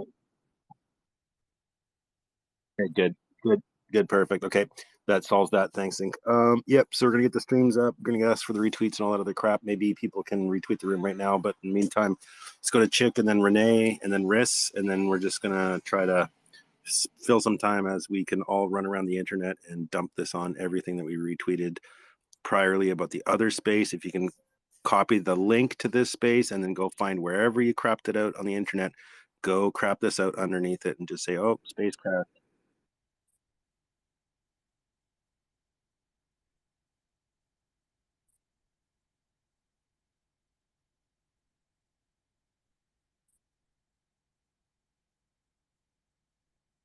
Oh yeah, okay, perfect. Okay, look at that. Pro styles. Okay, thanks, Sync. Go ahead, Chick, and then Renee, and then Riss. Yeah, I just wanted to let everybody know that I'm also running a 50-50 raffle for Dan, and all proceeds are going to his legal fees. A really good friend of his from Effect Electric has donated $500 extra for the winner of the raffle, so they will get half the pot plus $500, and that is my pinned tweet. I'm taking PayPal and email transfers. It's $10 a ticket or 3 for $25. Right on. Dump it up in the nest there. That's perfect in the comments if you can. Excellent. Renee, go ahead. Dan, buddy, just wanted to show my support as well. I'm here with you in this fight. My message to you is we're fighting fascism compared to 45 for 40 Germany. This is our, as Zelenko said, this is our Normandy beaches moment. We're storming the beaches and they'll fight us, you know, till the death because as Robert Kennedy said, the big pharma is making 60 million a year in selling their vaccines or whatever you want to call it, and they're making 500 billion a year in selling medications that treat the side effects from the injections. So don't expect them to ever bend. Don't expect them to ever yield. Just expect machine gun fire coming out of those bunkers. That's what they do because they're protecting their turf. I was appalled to see that the U.S. economy right now, the top four industries in the U.S. and they're all related to big pharma, to medications, to hospitals. This is where the money's made. Unfortunately, that's what we're up against. And I'm with you in this fight. I don't think I shared this with you, Dan, but I have two daughters, and one is 20, one is 24. I was on my knees begging them not to take injections. They both were bullied into taking them. So far, it looks okay, but I still have big questions about it. Fertility, different things, bullshit, who knows what, long-term side effects. I worry about it, and my perspective, and I guess that's my message to all of you here. And this is, I'm in this fight also politically. I'm in this fight for the long term. We need to have that mindset. It's going to take 5, maybe 10 years, hopefully not 100 years, as your lawyer was saying. But we're in this to win. We're in this for our kids, for our grandkids, and for the future generations. And I thank you for your courage and for stepping up in this fight. I don't know if I could do it. I would also cry every day, Dan, if this would happen to me. And I'm here, buddy, to hopefully give you strength. I also donated again today. I want to give the example to people. We need this money. This is Canada's fight. In fact, this could be another one of those freedom convoy moments. If we in Canada can defeat Pfizer in this legal fight, we will be a light for the world, and we will inspire the nations, and that's where I'm at. Let's steal our minds. Let's approach this like we're storming the Normandy beaches, and we're going to defeat these fuckers, and we're going to win. Thank you, Renee. You've been one of my best supporters, that's for damn sure. Right from the beginning, I met you in Toronto. You were there with me at the NCI hearing. I love you, man, and I will fight for I your love you kids. too, man. I'll We're in fight this for fight your together. kids and everybody. I'll fight for your kids and everyone who needs my help. I'm here to do it. I'm the man to do it. I have more strength than a fucking volcano that's about to erupt right now. So bring it on, brother.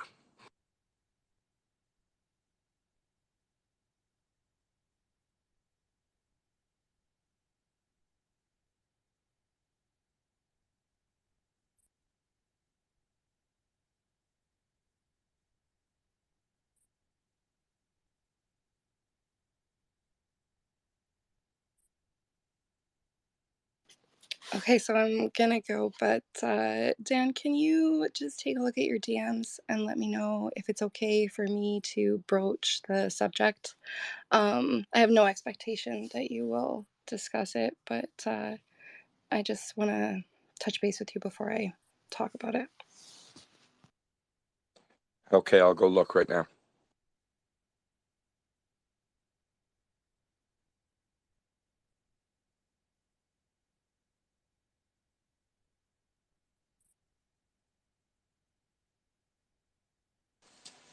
It's like the old telethon days, you know. These are the drives that we need going now more than ever. So this is how we're gonna do it, right? Every dollar counts here. It's helping, bring something up to the forefront that's been buried for too long, right? And it's time we rip the Band-Aid off and show the world that we mean business here, right? It's what it's about. Come on, Canada. Come on, world. This is what really counts. So please, if you can, dig deep, dig hard, make that effort.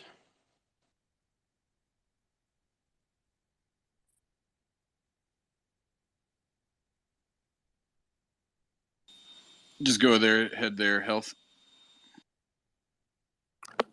Hi, I just wanted, I posted something in the up on the Jumbotron screen.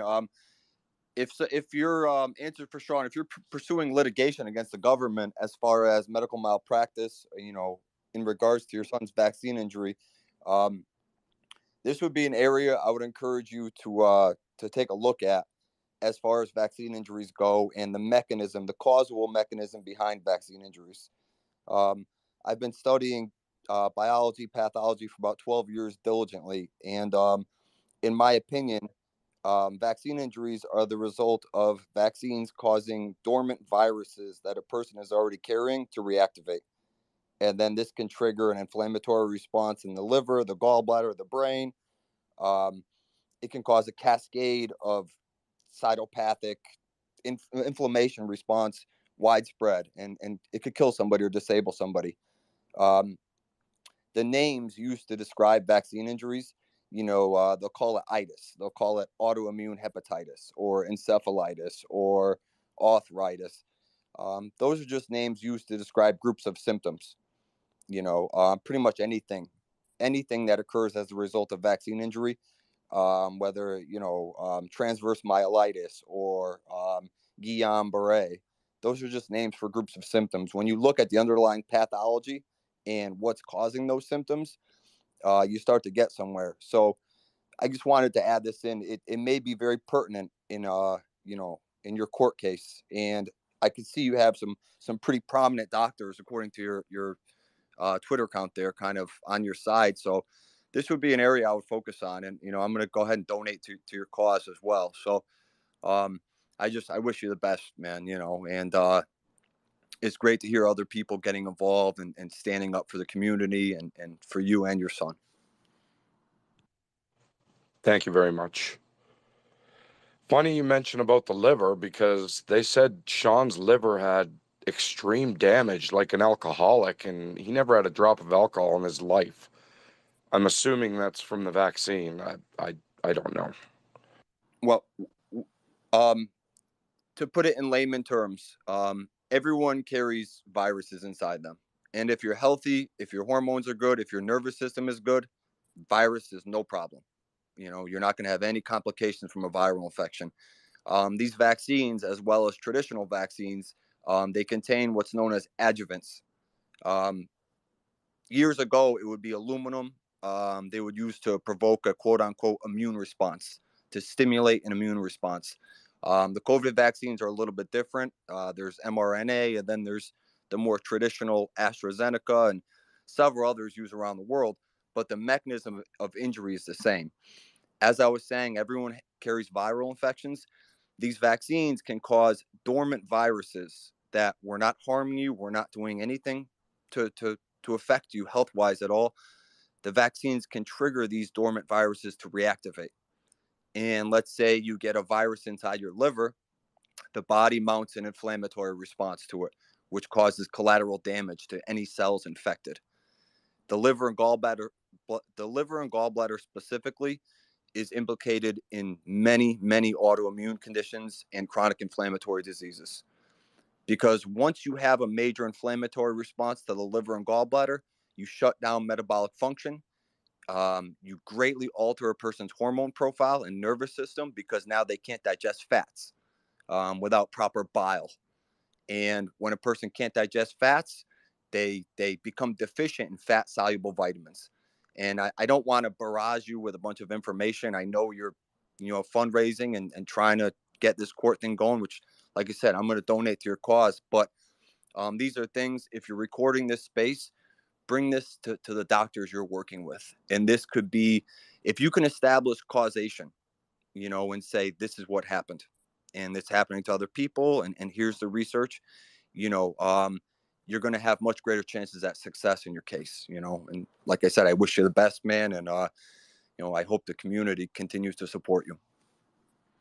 So real quick, I'm going to go to John Bourdain, since he's been doing a lot of research on this, just to follow up there. Hey, thanks.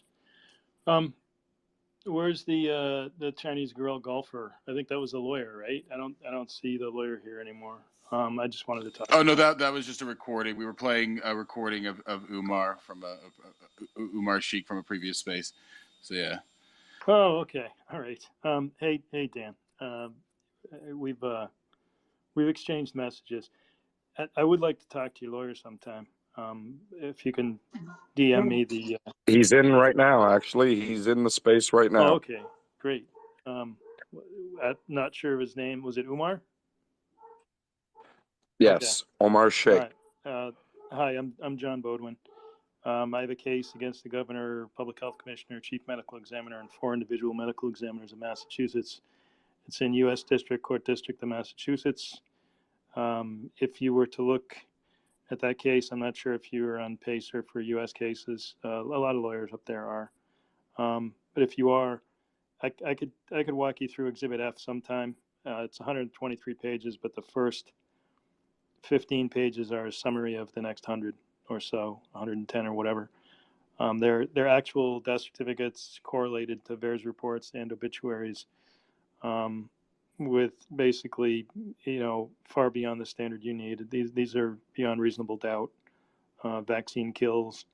Also, we have, I don't know if it'll help you up there, but when they say that people haven't been killed by the vaccine, the death certificates actually say vaccine, recent vaccination on date of death, with standard cardiac arrhythmia, cardiac arrest, pulmonary embolism, the standard usual deaths from these vaccines, clotting and bleeding, a lot of intracranial hemorrhages, strokes, and so forth. So I don't know if it helps, but it's a trove of evidence. It's not Canada people, but it's still hard evidence, sworn to in court. And if you need an affidavit from me and need me to show up, I'll be happy to do that for the case.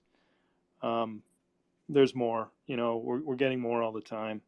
If you've not heard of me, I have 500,000 unredacted death certificates from Massachusetts, and we have, I say we, 3 of us got 3 states. So one guy in New York got the Vermont, and an anonymous person got the Minnesota. The Vermont's kind of small, but the Minnesota is another 420,000. We have 1 million death certificates. Okay, this is the only record level source data out there in all this whole pandemic where you can trace causes of death. My book has a lot, but that'll be out in October. But if you need to look at Exhibit F and do a private run through, I can save you a lot of time understanding what's there. I'll be happy to get on the phone anytime. So I guess I'll just stop there. If I could just break in for a moment, Dan just messaged me to let me know that Umar is here. So if he would please request a mic, I would appreciate that. I've sent him one as well too. I mean, maybe he's busy, so until you're ready there, Omar, we'll just move through the hands. But the moment you're ready to come up, I'm guessing maybe you're busy, then we'll prioritize you. So until then, I think it was Lustro who was next. Hi, Dan. God Thank bless you, me. God bless you, and what you're doing on everything. You're a brave man. My 2 points, which are, we know from Peter McCulloch that pseudouridine was added to the mRNA as a adjective. What that does, it makes it permanent, and by making something permanent means that there is no on-off switch. So I'm just thinking from Sean's point of view, if there is no on-off switch to stop the spike from processing, and that's what's happening by what Peter McCulloch's been saying, it's going on 2 years, 2.5 years, and probably in the future. They have released a drug which has got no ability to turn itself off, which is unbelievable. The second point I'd like to make, because it's under the PrEP Act as well. Under the PrEP Act, and I've asked Lindsay to look at, and other people who are based in America, so maybe the lawyer, I posted it in one of the spaces. Under the PrEP Act, if there is what's known as willful misconduct, i.e., if people do not know that this was going to cause them harm, there is no liability under US law for those vaccine producers to protect themselves from liability. Because if they knowingly know that they were going to cause, willfully, knowingly that they're going to cause harm, and Peter can say, well, the pseudouridine was the mechanism to cause harm, okay? Because it caused all the bodies to go in overdrive and have further storms. So by them not doing the testing, I think this is another avenue to go down on on willful misconduct in the United States, which is ironically under the US state law is actually a tort. So you can actually then sue in America directly Pfizer and circumvent the US government and actually say, I'm suing in the state of X against Pfizer for willful misconduct. And I'll leave it there. So thanks for that, Conlustro. So Omar was able to make it up here. So Omar, go ahead, or wherever you want to start there. Well, good afternoon, everyone. Thanks for having me. Sorry, I'm joining late, and certainly very interesting discussion thus far. You know, I was a lawyer in the U.S. Before I was a lawyer in Canada, and so I commend and I'm following the cases in the U.S. quite closely. You know, we are in a very different landscape in Canada with respect to these cases and what we're able to argue. First and foremost, I know you guys are all aware of the immunity statutes that are in place in Canada and the immunity agreements, which as part of Sean's case, we are looking at a strategy to try and pierce those immunity agreements and actually go after the manufacturers, which will be an endeavor in and of itself. But it is quite a different framework here in terms of what's able to be argued. Another key piece that I think is important for people to understand, one of the greatest things about the U.S. judicial system is the ability to have a jury and have those decisions made by a panel. In Canada, when you go after the government, you are not entitled to a jury. You are stuck with a single judge, or in the case of an appeal, you're stuck with a panel of judges. And so procedurally, it's quite different in terms of how to make those arguments, and one person that you're trying to sway who's generally part of the establishment to begin with. And so it is a bit of an uphill battle. I do appreciate the offer to review the disclosures and documents from the earlier speaker, and we'll certainly be taking you up on that. Very happy to take a look at that. Maybe real quick, just as I address those, I can kind of just discuss generally what we're facing, right? So we are in the process of final stages currently of drafting our civil claim for wrongful death and fraud against the Canadian government. In order to make out fraud, of course, we are arguing that there's been a bad faith action from Health Canada with respect to the safety and efficacy of these vaccinations. We all know that they weren't effective from day one. We know that through the actual filings of the vaccine manufacturers themselves, which we've been able to get a hold of, which state very clearly that they do not prevent transmission. And of course, there's been no data that they actually prevent one from obtaining or getting COVID-19.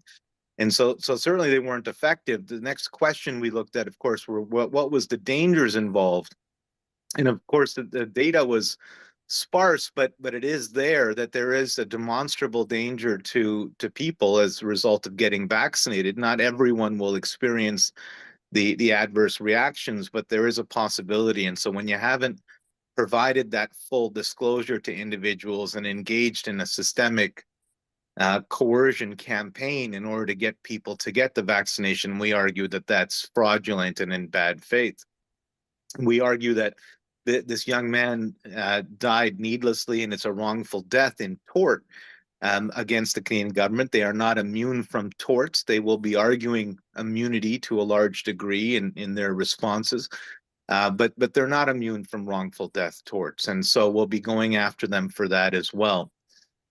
We have a number of cases around this country currently going for various COVID measures. And what I can tell you is, and I mentioned this on the last call, that this is quite the massive endeavor, right? In Canada especially, what we're dealing with is an opponent who has unlimited money, unlimited lawyers, and unlimited time. And their goal is to delay and obfuscate as much as possible, because as of course justice delayed is justice denied. I'll give you a really quick example of that. I negotiated a contract some years ago. I was the CEO of the nurses union out here in British Columbia. I negotiated a contract that said that when a nurse is absent, you will replace that nurse. So real quick, Umar, I don't want to interrupt you. We actually did play your full interview, just so you know that we have covered that in the space. So yeah, everybody's kind of caught up on that aspect. Oh, good. Okay, so I don't need to go into that, but essentially, yeah, I was trying to describe kind of what we're up against. But I'm happy to take questions and have any discussions that you need. I didn't really have any structure to my comments today. I just wanted to jump on and kind of be here for Dan and others. Can I just ask one more question? Actually, real quick, Omar. So John Baudin is the guy from Massachusetts there who was talking about the data. So I kind of want to prioritize this discussion since you guys are working on this from the same angle, and I think it is good for you guys to discuss this. So everybody else will get to the other hands, but I really want to prioritize that conversation. So go ahead, John. All right, thank you.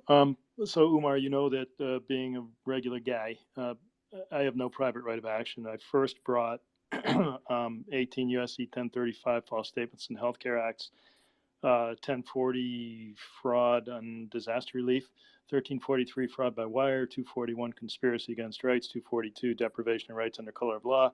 I've since amended, thrown those out, and I kept my fifth one, which is my only account, which is civil action for deprivation of rights.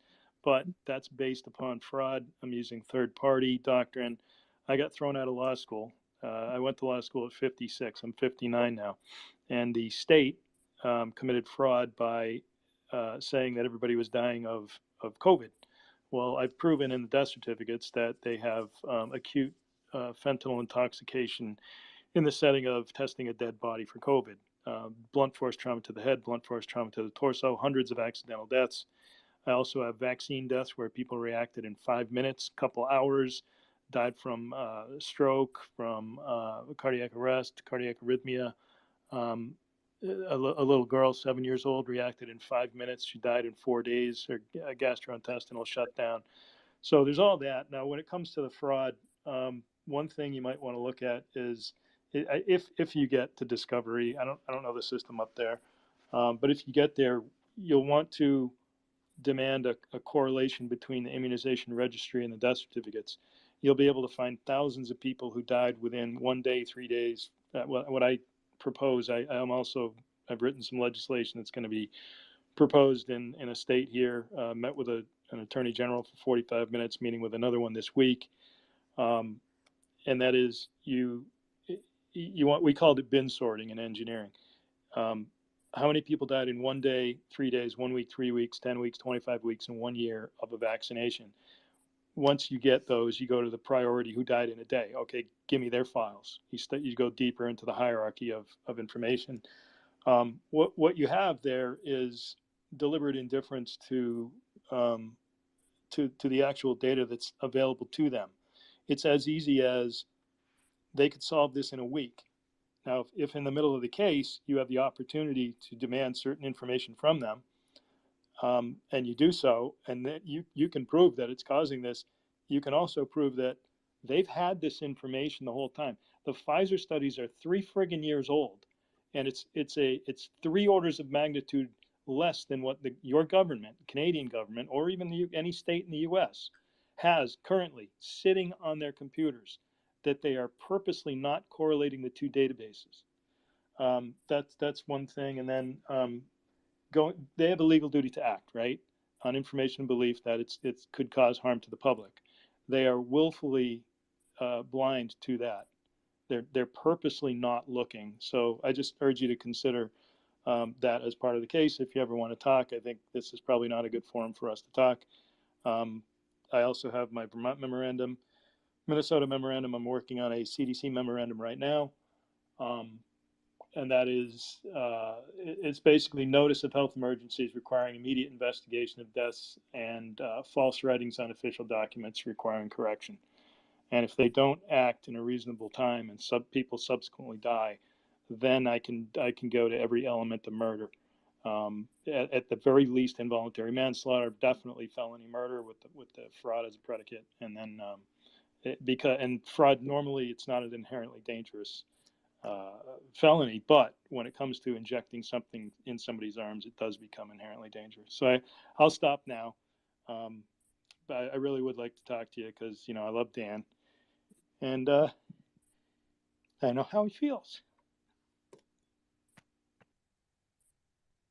Thank you very much for that. I'd be more than pleased to have a discussion with you. So we can set that up for sure.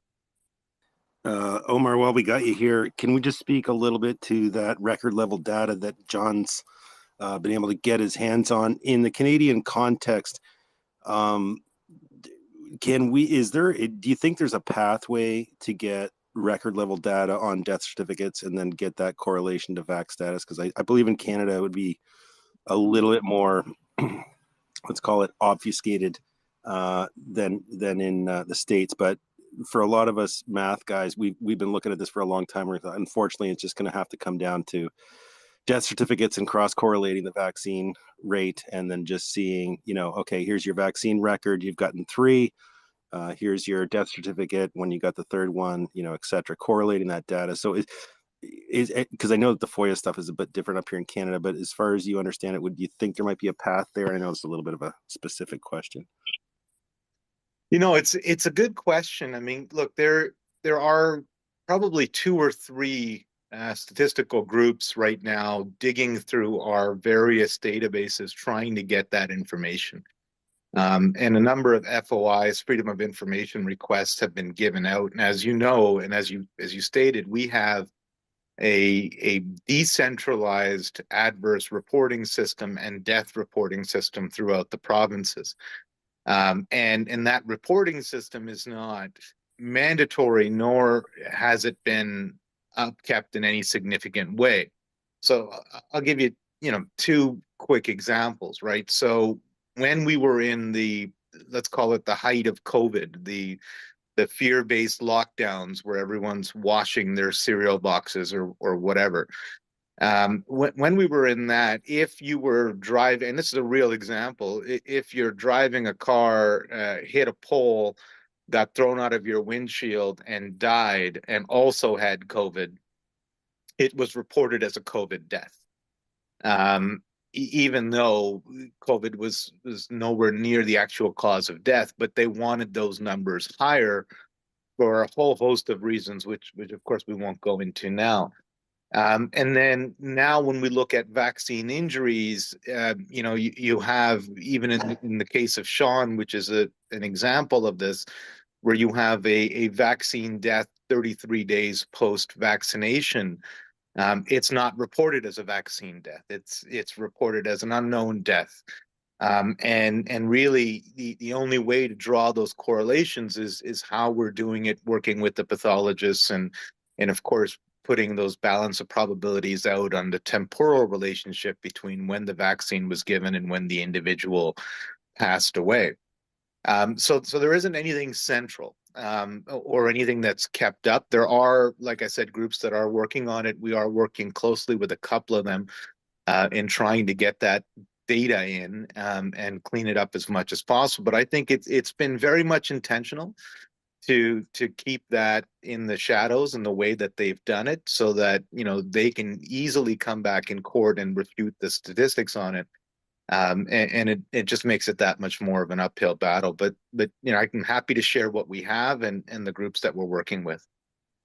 Yeah, thanks for that, Omar. And just to sort of go a little bit deeper here, like the VAERS equivalent in Canada is basically laughed at by any researchers. They don't use it. There's many gatekeepers between the healthcare provider that could say, okay, well, there's something here that happened after the vaccine. And of course, it can go to your administrator, your supervisor, the administrator of the hospital. Any of those people up the line can just say, nope, this wasn't that. And that record disappears. So absolutely. Yeah, it's a real obfuscator, and no one uses Canadian, vaccine adverse. I can't remember the name of the thing. It's like the PFF. Yeah. Yeah. But anyways, okay. Well, that's a good point. So, unless John or Dan wanted to come back on that, or any of the co-hosts, we'll just go back to hands. I think it was government. I'm just glad Omar's here. I mean, I just texted him, hoping for the best that he could come, and like a warrior, he showed up. I love this dude. He's the dude. There's no one else who could be best suited to represent me and Sean. I love you, buddy. Well, us BC guys, we know how to roll, right? Okay, very good. Government, go ahead. Yeah, a lot of people call me Gov, but you know, my name is actually Kevin, so people can call me Kevin from now on. I would really appreciate that, because you know, calling me Gov is kind of intuitive to the point that I'm trying to say. But regardless, one thing that I do want to ask is, like, at one point in time, you know, sudden and unexpected deaths were, you know, the #1 cause of death. I don't know if that still is true, but and then I look at that, and then I look at all the prominent politicians, all the prominent, you know, business people, and all these health experts that were really pushing this, and not a single person has died, right? So, you know, there is something wrong with this issue. Clearly, they, you know, lied about the vaccine and didn't take it, or they just have some spectacular luck and managed to dodge this bullet. So those are the only two scenarios that I can see here, and you know, we can draw the conclusion as what the most likely scenario of those two would be.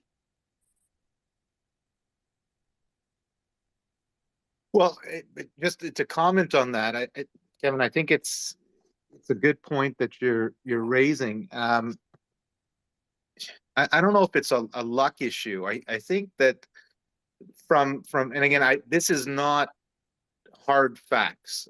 What I'm going off of now, it's a lot of kind of conjecture and assumptions that we've seen over the course of the last 2 years or so. But you know, there were different batch numbers, different types of administrations of the vaccine.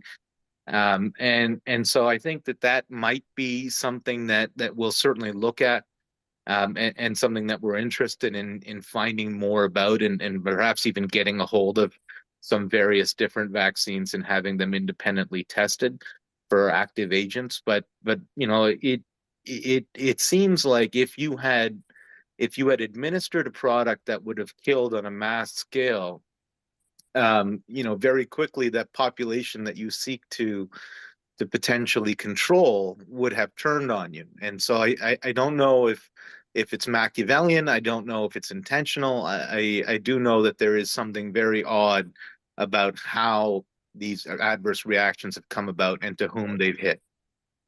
Yeah, so we would call that advocated consent, right? So if everybody in front of you that got the shot dropped dead on the spot, no, everyone would just stop taking the shot, right? So what you would do is you would do a 5%, you know, a 5% immediate, you know, or let's say within 45 days or something. This, we know that the majority of them are underneath the 14-day window, which is how they did the vaccinated to unvaccinated because of that 14-day. And here in BC, I believe it is 21 days. So they even covered their ass even further. So once you start moving those numbers back and forth because of, you know, immunity challenges, let's call it, or whatever they want to say, oh, your full immunity hasn't been, well, the full spike protein production hasn't been reached there. So you would do advocated consent. That's what that's called. And then the other thing there, just for people that are wondering, and I don't want to make it about all vaccines, but you know, the tetanus vaccine is known to produce some kind of antibody response 3 weeks after the date of doing it. So anybody that gets a tetanus shot after they've stepped on a rusty nail is, by their own monograph, is admitting, you know, wherever. There you go. But anyways, let's get back to the hands there. I don't want to make it all about me there. I believe versus next, love. Thank you. I feel like there was like a moment there where Umar was talking. It was kind of like perfect for me to jump in, but just kind of coming up to the point that I was trying to touch on before. So with answers for Sean, when I came across Dan's account, it was because somebody had shared a video from him speaking in front of the Toronto City Council. And he did that January 17th, 2022. And so he went before them and he had spoke, and the guy's body language was really dismissive. There was a woman at the end who had the nerve to ask this incredibly strong father, after he had asked them, "What do I do?" He was very civil. He was very respectful. He was so much more level than I could ever be. And he said, "What do I do?" And she said, "Wow, what are you going to do?" And then they clipped his words from public record. First, they spliced the video, and about a week later, they went in and they bleeped him. And there's a little banner there that says, sensitive, private, something along those lines. But that for me was a huge shift in myself. I went from being like hesitant and questioning and kind of like skeptical and like, whatever, it's freedom, y'all want to put poison in you, put poison in you. Like, I went from being very detached from the situation to going, that could be my kid and those could be my words, and that is not what any Canadian parent should ever think, is that the government, that levels of the government would ever for a second think they have that authority to cut what we have to share. And so, Dan, I've never had the opportunity to share all of that with you in a space like this. I think I've tweeted it out before, but to add to that, I would just like to say that to see your shift, to have followed your journey this long, and to see your shift and to hear your strength is profound. And I know that a lot of that is owed to a lot of people that we have as mutuals on here. But just know that you are very special to a lot of people that you don't know, and that your son is very special. Thank you, Riz. To Thank me, you so yeah. much. Yeah, they deleted my testimony, and it's supposed to be public record. It's supposed to be there for all eternity for anyone to go look at. And it was an hour after I spoke. It was removed from YouTube, gone. And I got in touch with them and said, "What the hell? Why did you delete my testimony? It's public record." And their official position was, I didn't have permission to speak about a minor. He's my son. Who's going to tell me I can't talk about my son? Whether he's 8 years old or just born. That was their position. I didn't have permission to speak about a minor. Whose permission do I need? Without me, he wouldn't have been on this earth. It was truly the most disgusting thing I've ever seen. But I only had 7,000 followers when I did that. I jumped up to 17,000 overnight. So that backfired on them, didn't it? How they treated you as criminal outright before the splicing, even. Oh yeah, Joe Cressy just makes me sick when I watch that video. He's not even paying attention. He's looking at his coffee. He didn't care about Sean. He's one of the guys who was pushing the backs, and he just didn't care at all. None of them cared because they said, "Does anyone have any questions or comments for Dan?"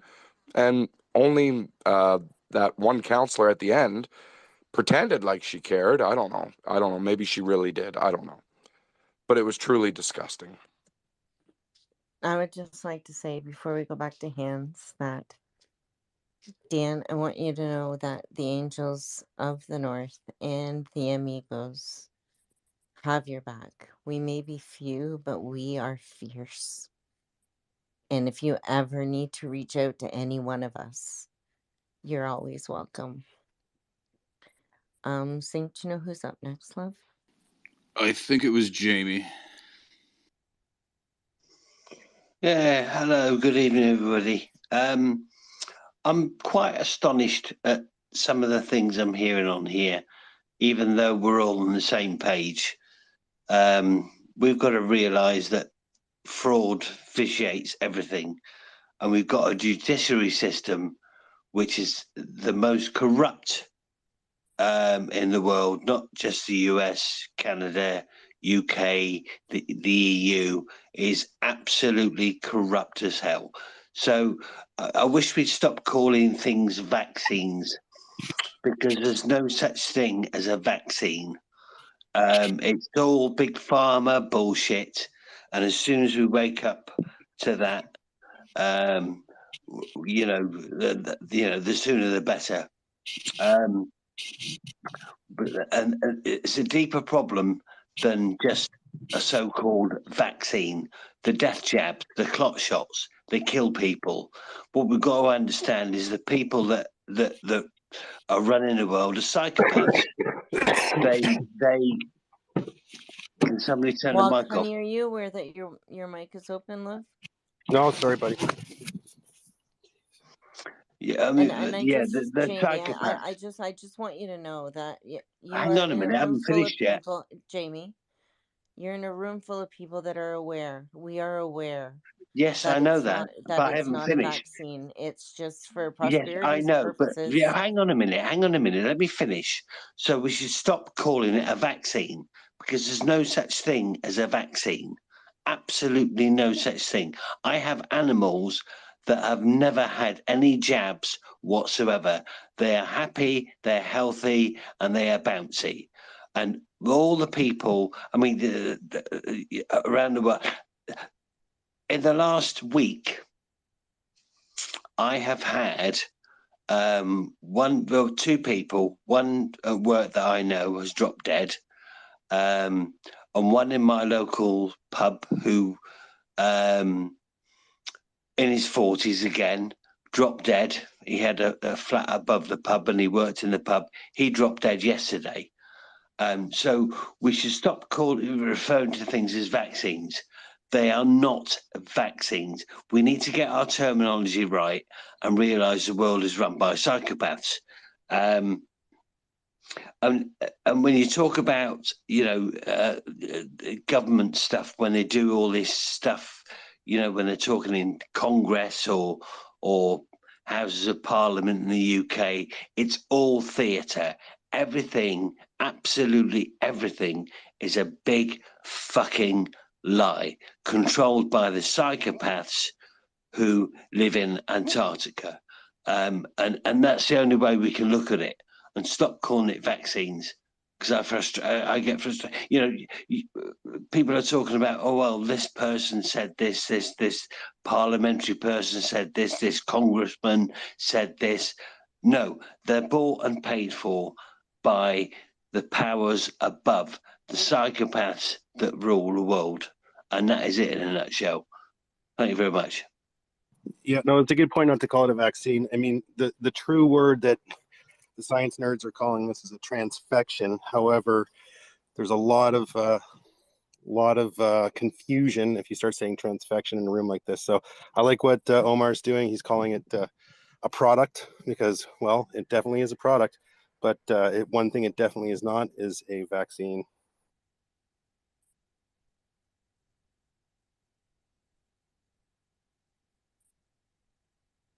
Conlustra.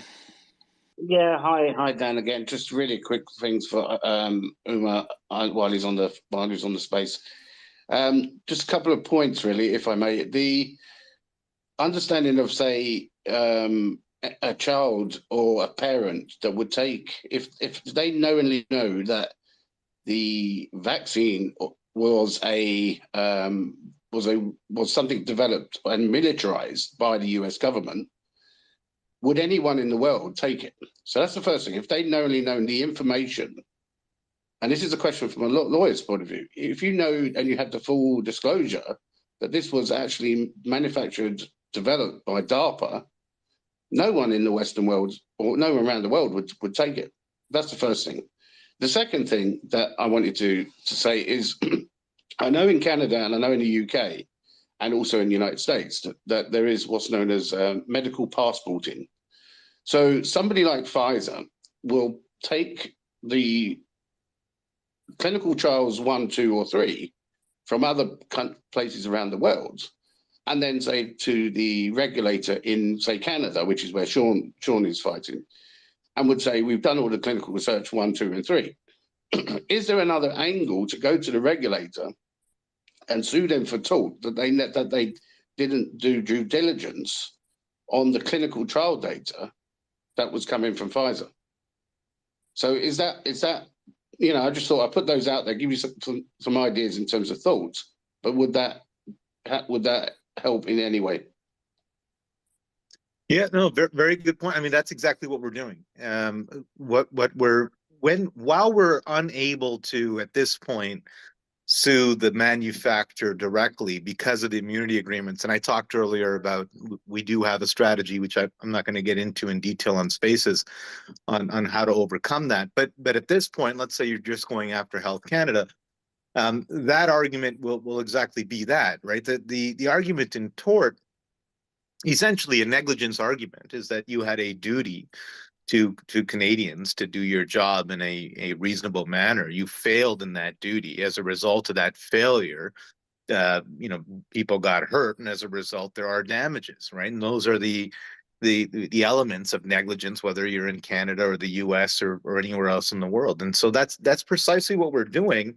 And as part of that, we've already retained an expert that we've developed a massive affidavit with. He's a drug researcher. His whole career for the last 30 years has been working for governments and universities doing drug research and reviewing their filings and studies.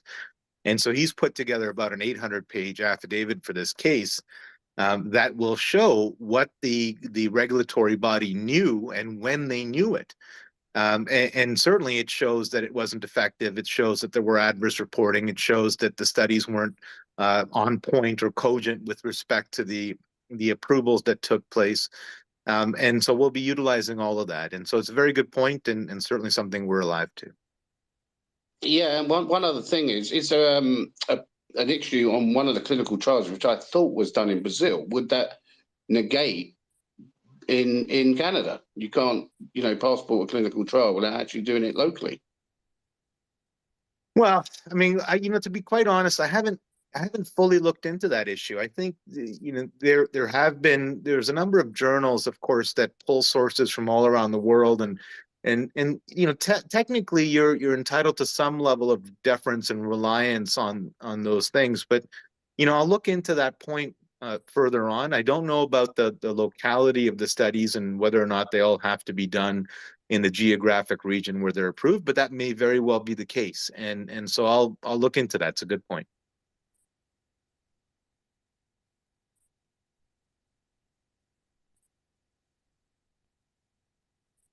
I don't know who's next. I think Max. Yeah, I believe Max and then Gloria, please. Hi. Sorry, Max, Mr. X, and then Gloria. My apologies. Hi. I'm fairly knowledgeable technically, academically in virology, and more specifically in software and AI.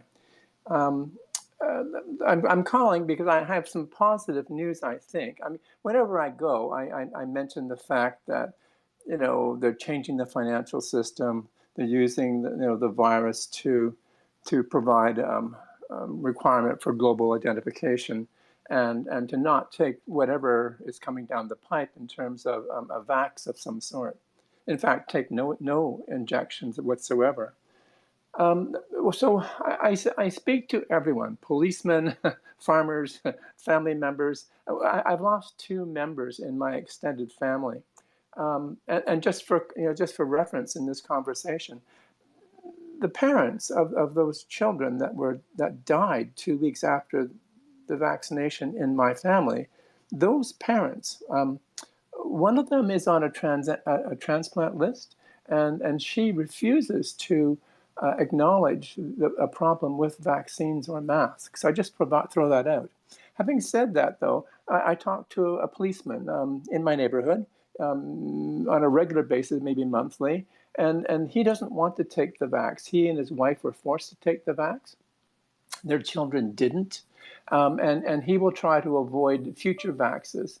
I talked to a farmer this past week in Ontario, a potato farmer. And he and his family had taken the vax. His brother had not. And that he's aware of the problems with it. He is a physician who has said privately to him that if he recommends what he really believes, he'll lose his license. And that this farmer in the future will not take the vax, whatever. And so my sense is that these people understand what's going on. They don't know the depth of the criminality. And I think we have to continue working for Nuremberg 2.0. Over.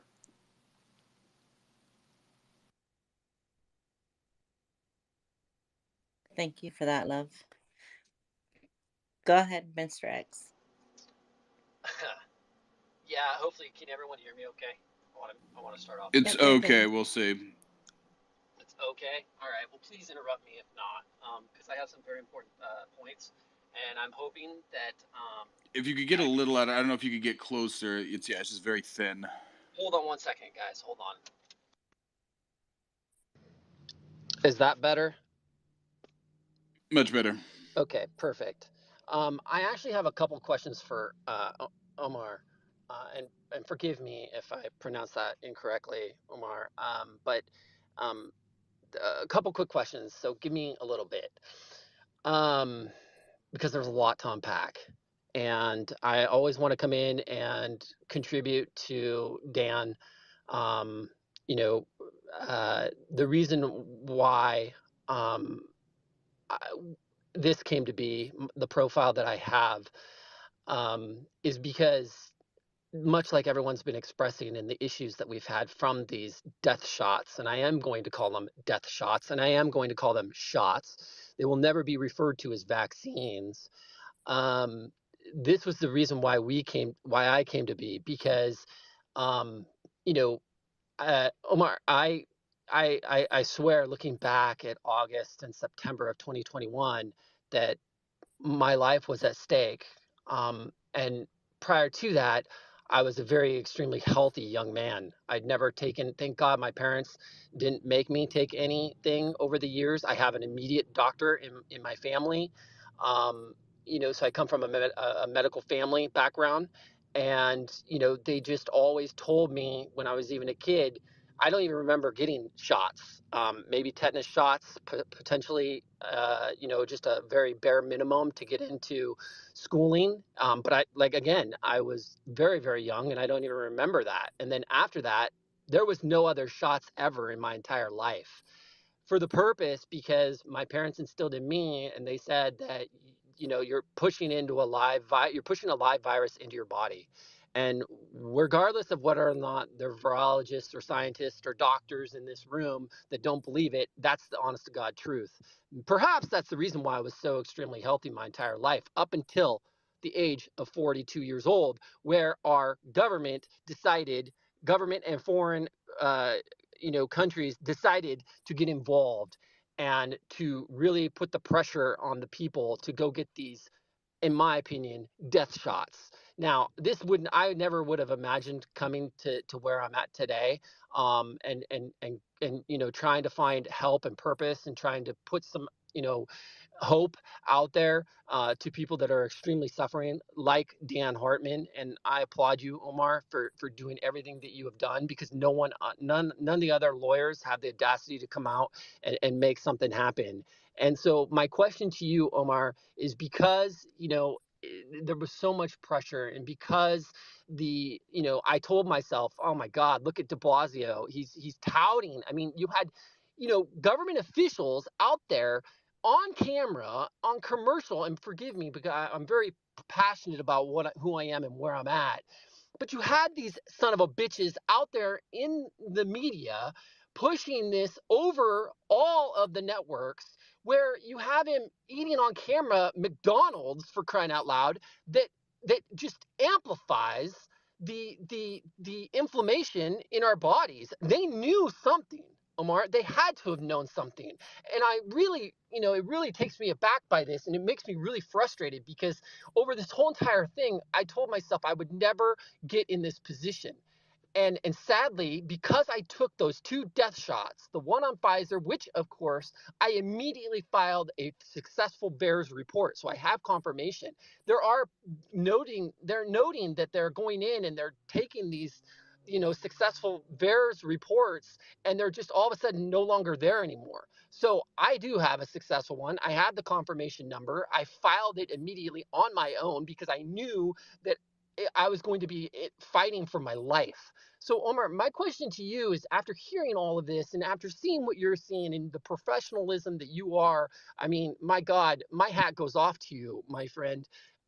You've got a battle on your hands, and I hope to God, like the gentleman that said, that came up here, Max, a Nuremberg. I mean, Omar, and 2 questions.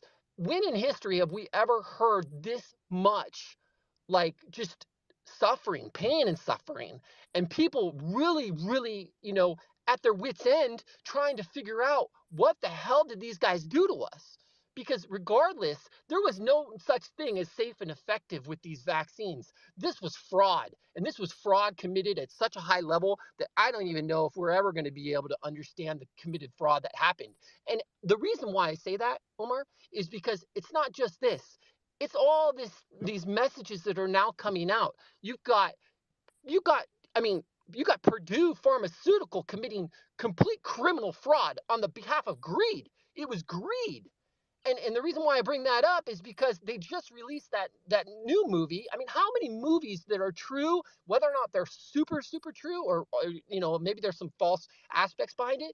But when in history have we ever seen Dark Waters? When in history have we ever seen now Painkillers, which is #1 on Netflix? So with all due respect, Omar, you got a battle on your hands, and we're there for you. And Dan is leading the way. Ernest is leading the way. All of these fallen, parents that have lost their sons and daughters to this madness, and then we are just the injured that are battling it every single day, hoping to God that in the future we have, another 5 to 10 years in that future. So, my question, Omar, is, have you ever seen it at this magnitude? And there's so much validation behind it to say these guys knew something that we were not privy to, and they wanted to kill us. And I'll leave it right there. I just had a quick question for you. When in history have we ever seen this magnitude? I mean, honestly, like, deaths, all of a sudden died suddenlies. No one is able to explain the died suddenlies. They just say, "Oh, it's just died suddenly." Well, guess what? I could have been one of those statistics, and it pisses the hell out of me. Well, first of all, thank you for that impassioned question.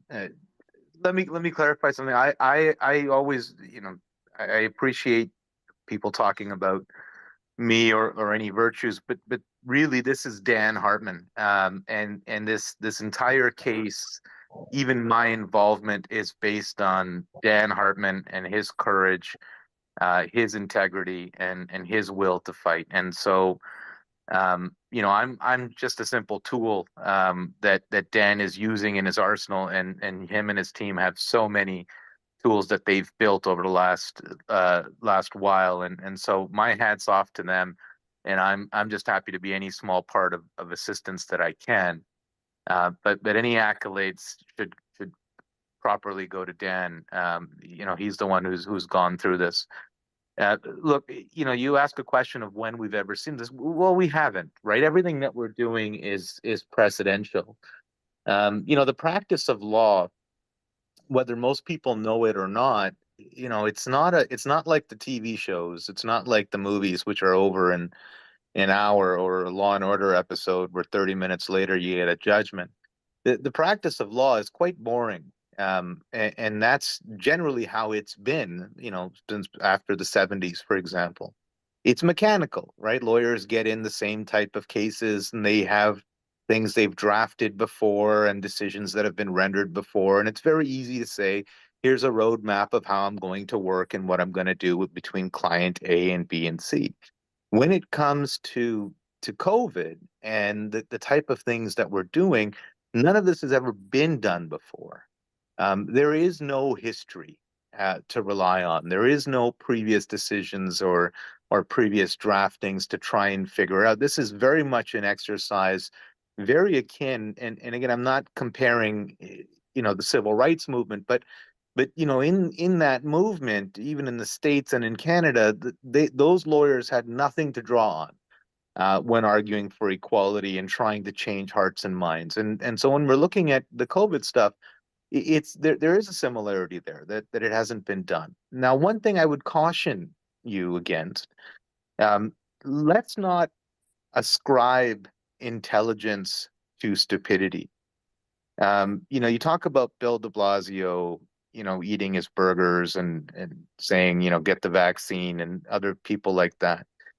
They may very well be stupid, but you don't want to ascribe any malevolent intelligence to them in terms of these people had somehow a control over the narrative, or that we're actually trying to do this. I think if anything, there is a handful of people perhaps, or organizations or companies that did have that control. But even at the level of New York's mayor, or at the level of a minister of parliament in England or in Canada, or a senator in the US, I don't think that they reached that level. I think this was done at a very, very high level. And I think what happens is you create a narrative that says everyone who's against you is anti-vax, is stupid, is a white supremacist, is an uneducated idiot, or whatever. And then you get the people like Bill de Blasio saying, oh, I'm eating a burger and you should get it. And everyone else says you should get it to save grandma's life. And how dare you not get it? And you can't come into a restaurant, you can't travel on our planes. This is all virtue signaling in an echo chamber that's been created by somebody or some group of people, right? And everyone else is just a virtue signaler. That doesn't make them intelligent, that just makes them a parrot. And that's what we've seen to a large extent, right? And so when I look at our public health officers here, I've worked with them on many files in the past. I don't particularly find them to be intelligent, and certainly to the extent they are intelligent, I don't think that they're involved in the highest levels to be able to come up with a conspiracy to actually do something. I think it's more of a question of this is the way the crowd is going.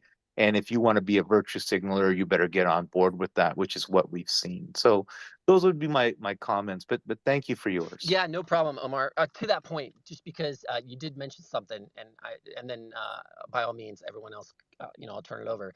But because you said that, do you feel that the social media companies were in bed with that or in fraud with that? Because I mean, you do hear, notions of the executives, right?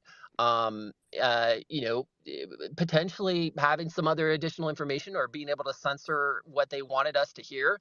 I mean, is that going to be something in your guys' discovery, if that does happen, to where you can summon those people? Because I do feel that there are some of those executives out there, and I'm sure that there are thousands of others that feel the same way, that they had some kind of knowledge or understanding that they wanted to push some type of narrative. And I would really hope that that may be the case, and you guys could get that, get them under oath.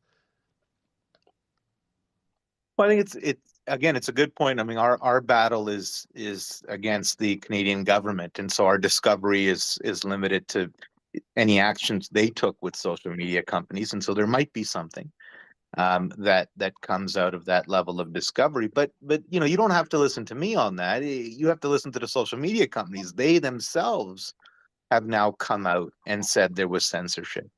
Right. So you've had, Elon Musk come out, you've had Zuckerberg come out on a podcast.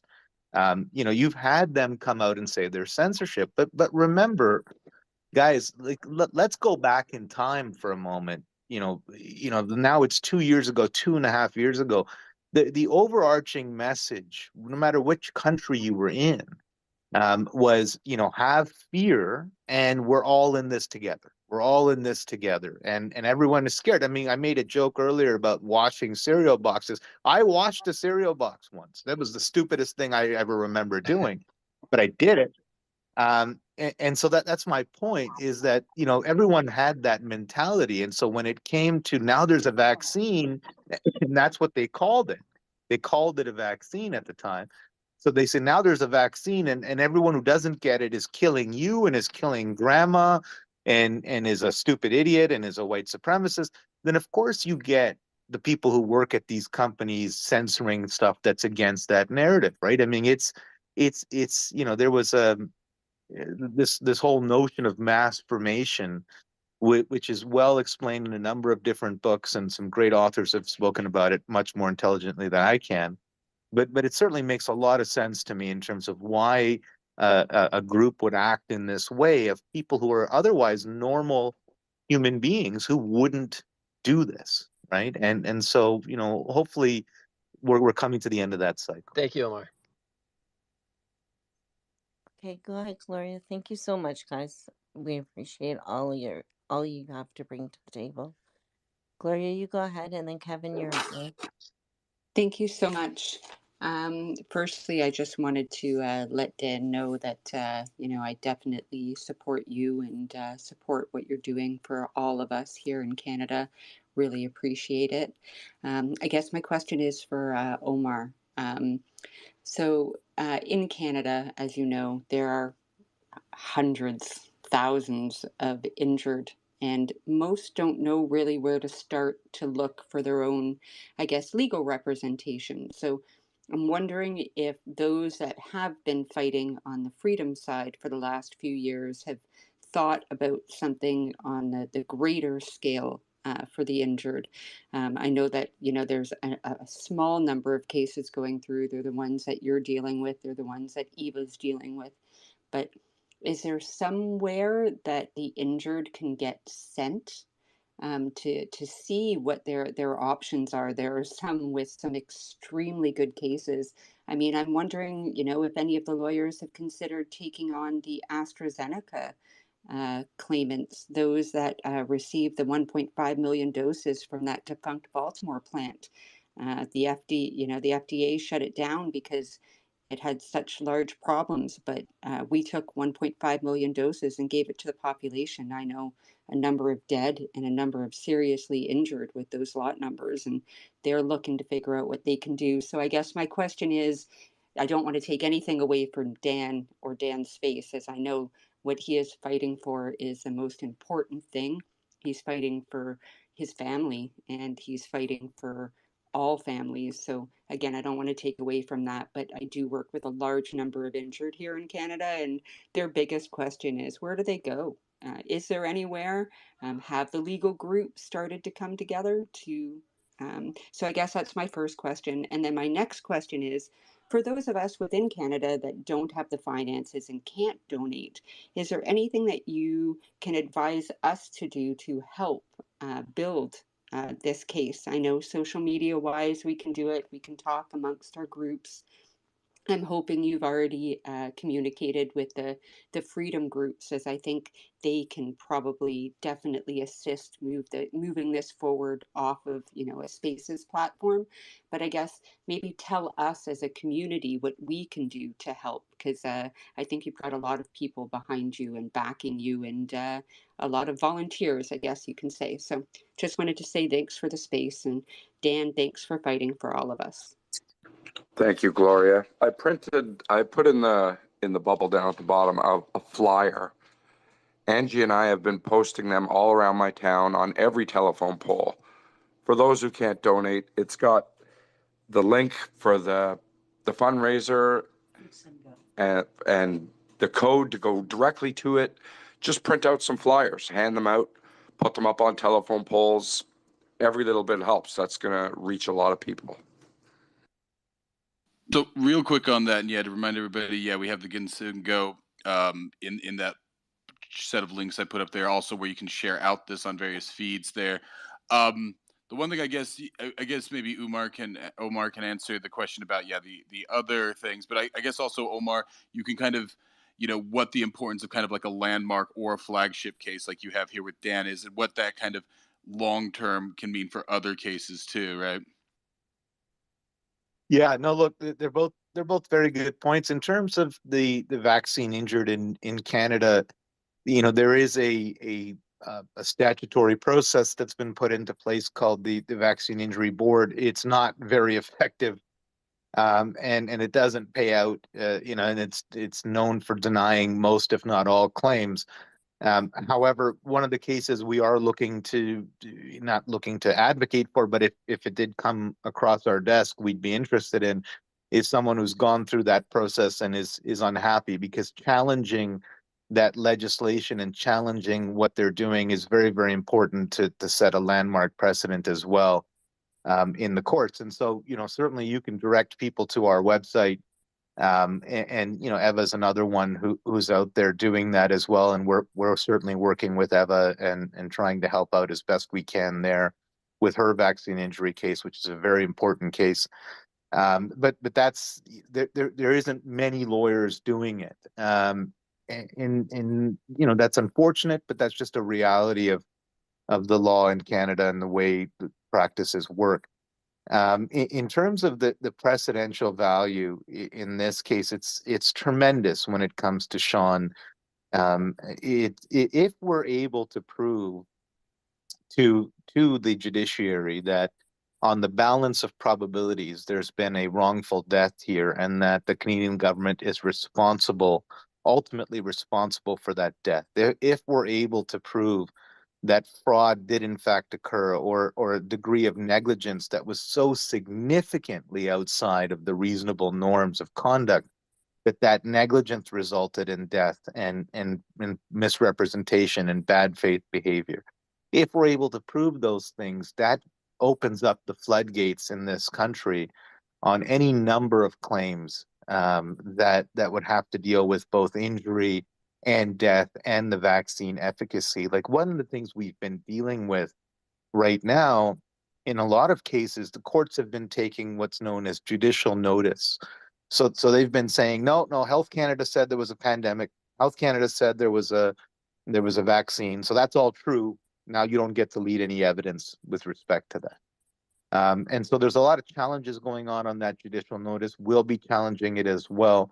And certainly in this case, I'm sure the Attorney General will try and raise that as we go through the process.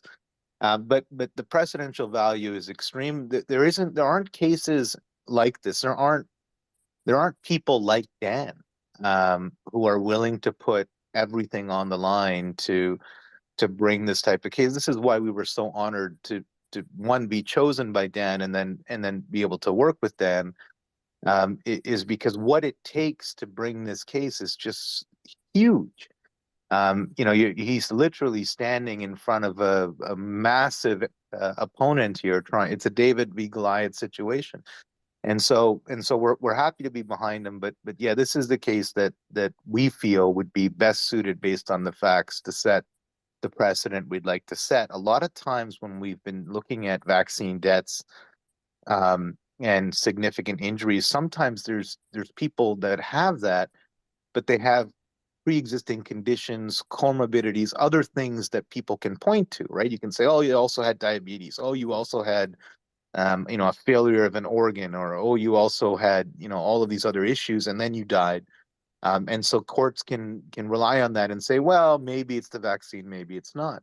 When it comes to Sean, you've got a very healthy young man who's got no pre-existing conditions, no other ailments, and 33 days post-vaccination, succumbs and is found lifeless. That is really difficult for anybody to disprove the level of causality that we want to bring in. So it's a very important case to both me and my firm, and of course all of Canada, I hope.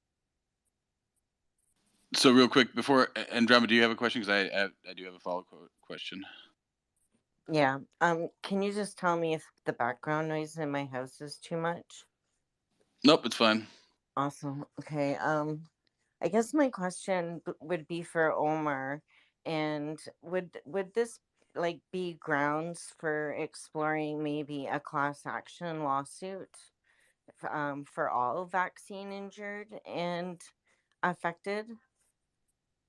So real No. quick. Sorry, go ahead. Okay, go ahead. Well, because actually that's part of my question. So I mean, yeah, I guess you can answer from there. Yeah, no. So this one I wouldn't do. We have other class actions out there, and there may very well be a vaccine injured class action, both against the legislated vaccine injury board and on behalf of the vaccine injured. But the problem when you do a class action, you have to then go through a number of additional steps to get something called class certification. And there needs to be commonalities, and you kind of water down the individual facts to be able to then bring it as a group. In the case of Sean, we've got a fact pattern that's very, very clear. We've got a cause of action that's very, very clear. And so I wouldn't want to turn this case strategically, might be my advice not to turn this case into a class action, but there are others, and certainly those that are potentially coming that would fit that. So here's my question. So when I was much younger, I thought I wanted to go into the law myself. I went into software instead, but when I was much younger, so I worked for a law firm, like just office assistant, that was engaged in fen litigation. Are you familiar with the history of the fen litigation there, Omar? No, I can't say that I am, no. So it is interesting. So I'll try and do this quick. So fen was a combination of two antidepressant drugs that were used off-label as a diet drug.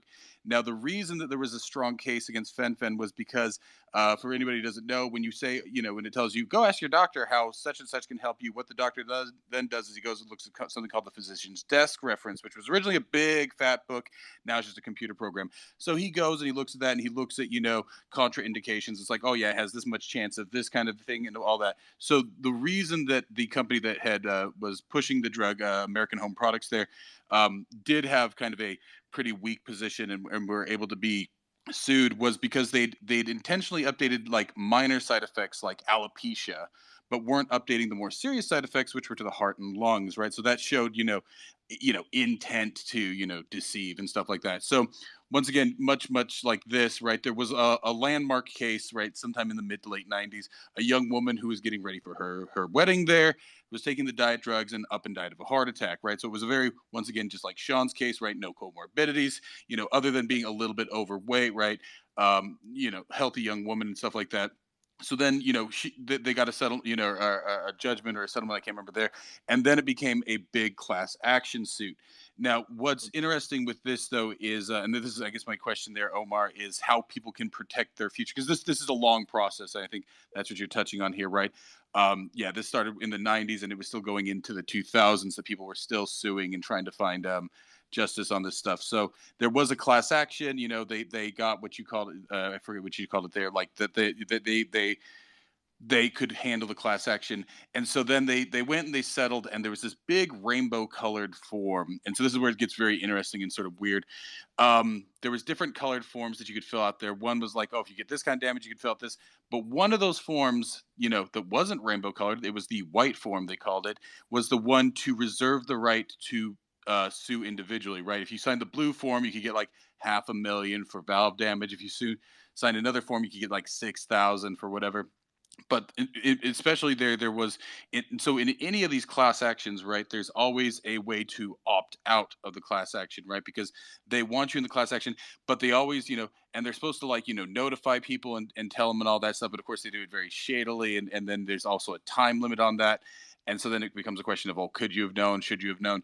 So I guess, I don't know if you have any thoughts on that, Omar, like people who are looking at this kind of like long term, what kind of, I guess in the most general case, how do they retain their rights to sue individually and not get caught in into class action? I don't know how it works this was in the States in particular. I don't know how it works in Canada and those same things. Yeah, no, there are provisions in Canada for opt-in, opt-out. You're describing subclasses when you describe the form, the rainbow-colored form, and so that there is that process. But remember the difference between a drug manufacturer, even like Purdue Pharma or the case that you're talking about, is that there is no immunity. Here, there's a complete bar of litigation against Pfizer, against Moderna, against the, even AstraZeneca, against the vaccine manufacturers.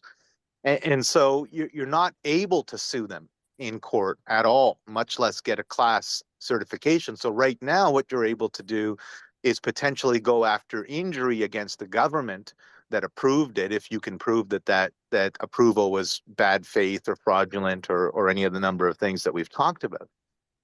But you can't right now go after the manufacturers. Now, if that changes and there is a decision to void out an immunity agreement between the government and a vaccine manufacturer, which will be a monumental thing if that can occur, then you can go after them. But of course, now you're dealing with timelines. In Canada, there's a 2-year statute of limitations. And so, let's say in 4 months, for some reason, that immunity agreement is voided, most, if not all cases won't be able to proceed anyway. So it's almost as if, the vaccine manufacturers have gotten away with the perfect circumstance here in this world that we're in. That isn't to say it can't happen and statute of limitations aren't changed and arguments can't be made, but it is a significant battle to do that type of case. Yeah. Can I come in now, if possible, Omar? Could you just hold on just for 1 second there? I'm sorry, Kevin, you've been extremely patient, and I noticed you put your hand down. Would you still like to speak, my love? Yeah, like I can say a few things, but the conversation has, drifted away from some of the points that I want to make, but I can still bring them up. One thing that, we were talking about a few minutes ago was Nuremberg trials, Nuremberg 2, or whatever you want to call it. And I really don't have a lot of faith in this because, they're still prosecuting or charging Nazi collaborators from Nuremberg 1. I think the latest charge was, a couple of years ago. And, these are only low and mid-level people that they were prosecuting. And a lot of the high-level people that were actually involved, moved into the United States, right? So I really don't have much faith in this Nuremberg movement. Correct me if I'm wrong, but that's just the way that I see it. And I think Omar said something about, it's probably not somebody pulling these strings and a massive conspiracy theory and just trying to wipe out humanity, and I tend to agree with that position, because who is the initiators of this war that we're in? I truly believe it is the people, because the people have been demoralized to such a point that they allowed this to happen to themselves. So the people did this to themselves, and then, like he said, the politicians just jumped on board. And when those with honeyed words and evil minds persuades the mob, great woes befall the state. And that is exactly what we see. And so the one question that I do have for Omar is, they told us that there was no force. They didn't force us, but they banned us from society. They banned us from travel. They fired us. They shut down our businesses, and ultimately coerced us. And I'm not an expert in the legal aspects, so I just want to know, is coercion in the eyes of the law a use of force? Yeah, generally coercion is a use of force, sure. But what the findings thus far have been in, let's say, the employment cases, or even in the case of Sheila Lewis, who needed an organ transplant, the findings that were published was that, well, it wasn't coercion, it was a choice. And choices have consequences, right? And so we don't agree with that. And certainly that doesn't make a heck of a lot of sense to me when I'm dealing with people who have lost their homes, lost their livelihoods, can't feed their families. I don't really see a choice being presented. But that has been the argument. And so there hasn't been any decisions or a large scale fight on the actual issue of coercion. It's been whether or not the requirement was unreasonable to begin with, or whether it violated your constitutional rights as being unreasonable and not saved by other sections of the charter. So I think that's been there. I think it's a good point. I agree with you on Nuremberg, and I look, and this may not be a popular opinion, but you want to be careful when we're talking about Nuremberg, because the fact patterns are quite different when it came to Nazi experimentation and what happened to the Jewish people and how that was all done.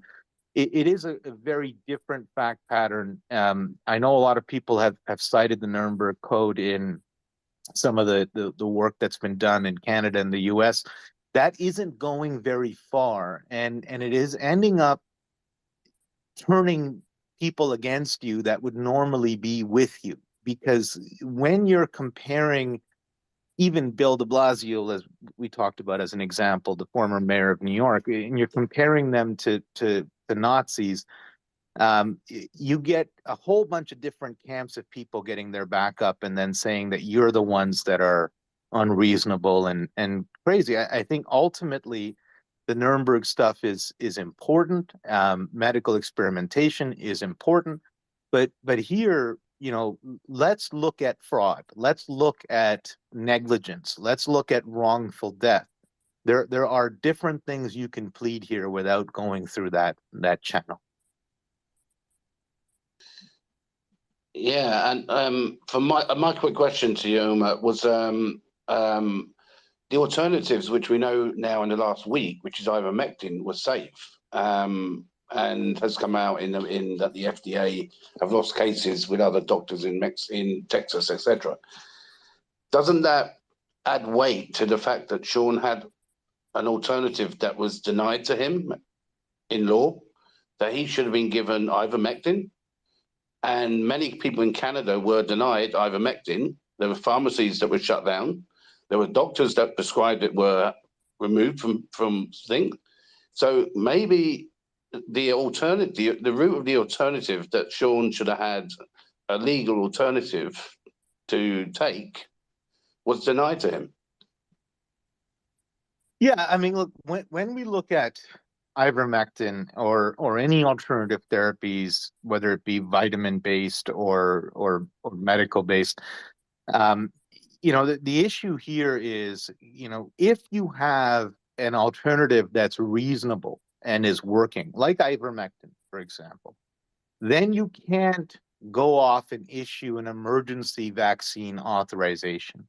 Right. So the question goes to whether or not you were justified in granting the emergency authorizations. Remember, the emergency authorizations are what allowed the product to come into the public's arms and into the public sphere without the 5 to 10 years of proper clinical trials and testing, because it's an emergency.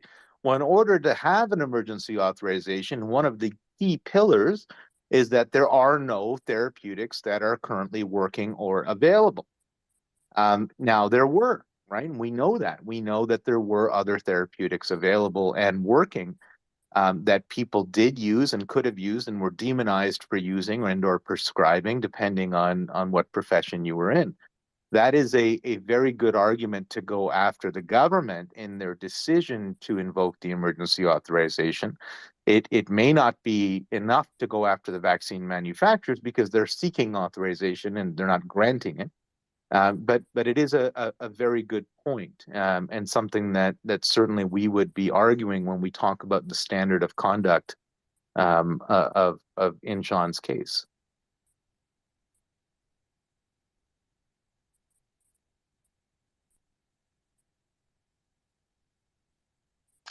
So I guess I'm just going to hop in here quickly and continue on what you were saying, right? So if that is the case, then there's clearly high levels of power that are being involved, and this wasn't really a health crisis. This was a military operation that involved, the Canadian government openly said that the military was spying on people. They demonized ivermectin through the media, and with the central banking system, what they did. So you have the military industrial complex, the pharmaceutical industrial complex, the media industrial complex, and the financial industrial complex all working together to target an individual at the local level. And so is this actually a military operation that they pulled on the people? Yeah, I have no idea, to be honest, in terms of who pulled the operation, what isn't, even the scope of the operation. All I know is that when you scare people enough, they'll behave in the manner in which you're directing them to behave, and that's what I saw. So who knows why ivermectin was demonized? It certainly makes sense to demonize ivermectin and call it a horse dewormer and all of those things if you're trying to establish that there's no reasonable therapy and therefore emergency authorization should be granted. It certainly makes sense that the pharmaceutical companies make billions upon billions of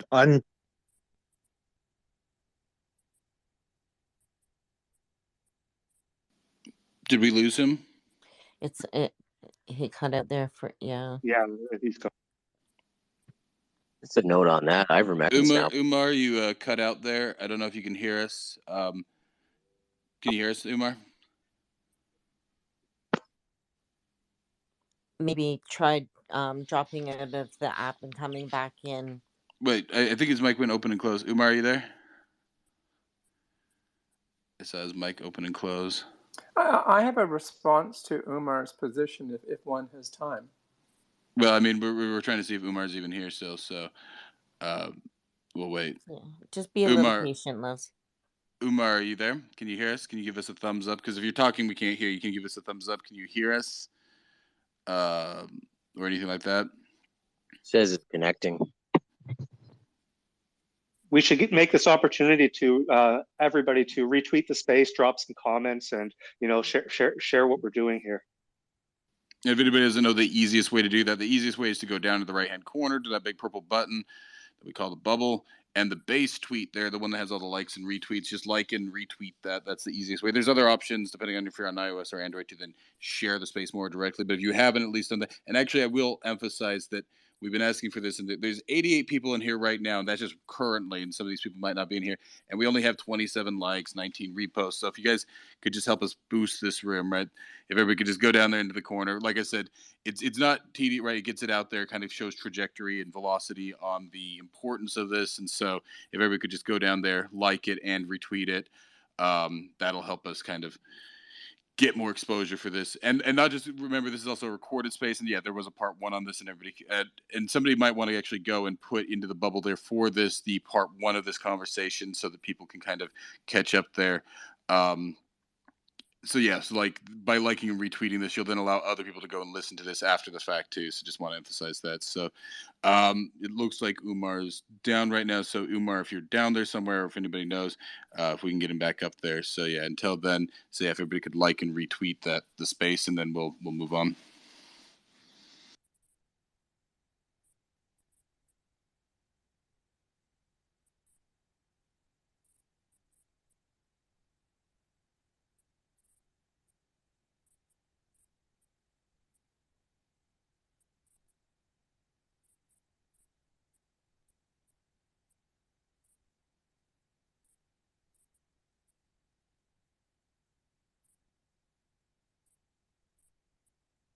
Wog, you said earlier that you were keeping track of the Give Send Go for donations. Do you have an update on that since you last let us know? Wog might be busy with kids, but the last time I looked, it was just over 61.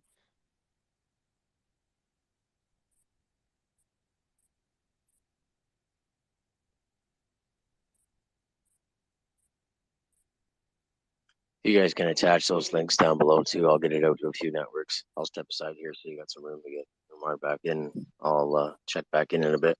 Hey, Dan. About $400. Hey, I just looked. It's at 61,134. Thank you, everybody. Thank you. What was it before the spaces started, or like earlier today? It was at 60,824. Can you guys hear me? Yeah, go ahead. That was quite the timing to be cut off, I tell you. It was at 60,814 before we started.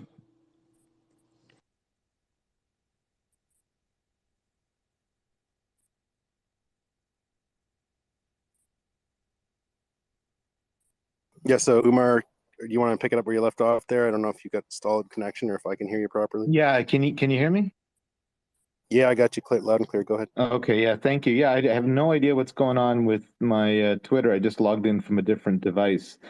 But look, all I was saying was a lot of this stuff makes sense in the case of who benefits, cui bono, right? Who benefits? Who's making the money from some of these issues? And so, just speaking to the question of the last caller, I don't know, to what extent it's a organized conspiracy or whether it's a military operation or anything like that. I do know that there's a lot of money being made by a lot of people and it's unchecked.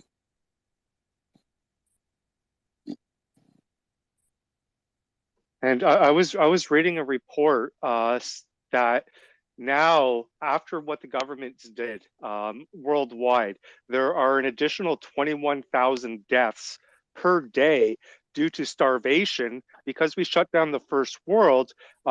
These people are dying in the third world. They're starving to death, whereas the upper 1% has doubled their net worth since COVID.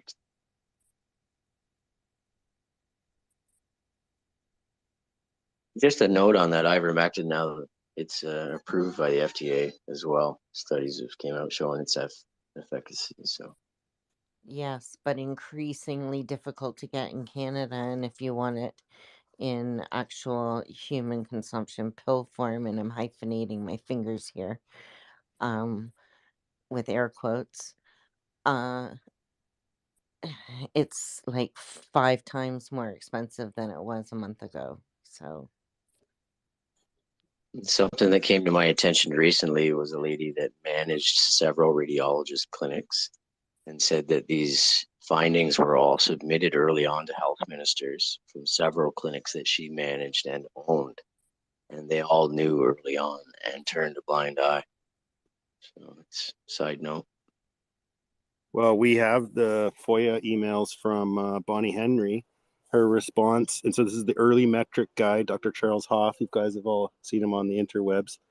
The early metric out of his small little village there, 1,000 people, 1 dead, and 3 others severe, like can't work ever again. He raised the alarm bells, sent it into her. She didn't say anything, so then he did an open letter. Then she said, okay, let's go after this guy, get the, she didn't say it that way. She said, please alert the, whatever it's called, the CPSO, the BC Physicians and Surgeons Organization. Then they went after him. So they just went after him. They didn't say, oh, there might be a safety signal here. And that metric has stood for a long time. So that's 0.1% death and 0.4% can't work again. So it's interesting anecdotal evidence, right? Oh, it's just nothing, but actuality, you can see it with your eyeballs too, right? Would the fact that they're now, like as of July, they approved it for 6-month-olds and 5-year-olds are pretty much rolling into being mandated to take it for school. With all this staggering evidence and the fact that they're still pushing it, is that not reinforcing your guys' case that they're still pushing through despite all this? Well, there's 2 narratives going on, guys. This is why we have to be, sort of the bigger humans with this. On their side, we think that it's killing everybody. They think it's just the hunky-dory thing. Who's truth? Well, I can tell you whose truth on the data that we're standing on is that this is solid data. I mean, John Baudouin's work, a bunch of other guys, John Ioannidis. I mean, it's the playbook from Bonnie Henry from 2003, 2005 SARS pandemic 1, right? It's you don't vaccinate into a pandemic. You don't do any of this NPI bullshit. Like, even regardless whether the vaccine is killing people, the NPI's killed people. So we have to just be, pragmatic here and not get caught up in the bullshit, right? Because that in their world they're right? In our world we're right, but the truth is probably somewhere in between those 2 things. But we do need the judiciary to stand up here. They can't just take judicial notice anymore. It's not going to cut it. And like I said to a bunch of lawyers out there with the charter challenges and everything else, it's look, if I'm an unvaccinated Canadian, do I have any rights then? Is that what you're trying to tell me? So you're going to lose the trust of the judiciary, and then we're going to be in bigger trouble than. It's not going to matter what kind of Porsche these judges are driving at that point, right?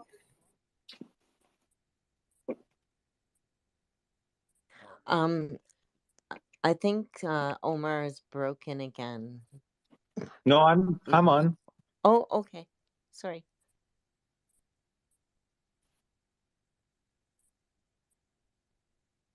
Yeah, no, as long as this program's still in place, more and more, not only Canadians are getting injured and fatally, sadly, we're losing people, right?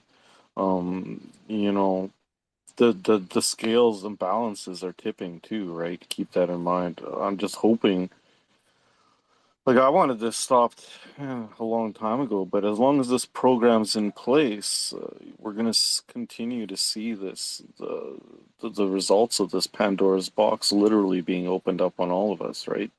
Gotta remember where this whole thing freaking came from in the first place, right? It wasn't from nature. It wasn't something that nature decided one day, oh, I'm gonna screw over humanity. This was designed by humanity, right? So, and unfortunately, those that have all the power driving the wheel here are still going full steam ahead with this program in certain jurisdictions, right? So until other nations step up and shut her down altogether, we're gonna see the full program still in place, right? Um, but I could almost guarantee you, the majority of Canadians are no longer up to date. My family has all stopped taking all their shots, thankfully, and hopefully, your families have also done too, include in and because my family I know has come to that realization. My immediate family, that is, right? So hopefully that's happening within your households too, and eventually, the Pied Piper is going to be calling here, right? And you know, just a matter of time. It just takes so much time to get to the other end of this, right? The end results of this, like I said, Pandora's box has been opened up. So we're going to need to restructure and reevaluate, one, how we tackle this health concern. But remember, here in Canada, our healthcare system was busted and on its knees before this even happened, right? Maybe it's time we actually reevaluate on how we actually give healthcare and refurbish uh, the whole house in those regards, right? But as long as we have those people on the board of directors and stuff like that pushing their pens and thinking it's for their means, it's going to be a tough battle, right? Don't So don't you think that there would be a way? Because I mean, the whole reason for doctors that have been stripped of their, governmental um licenses. Okay, hear me out for a sec here. Oh, sorry. I'm sorry, Dan. Was that you?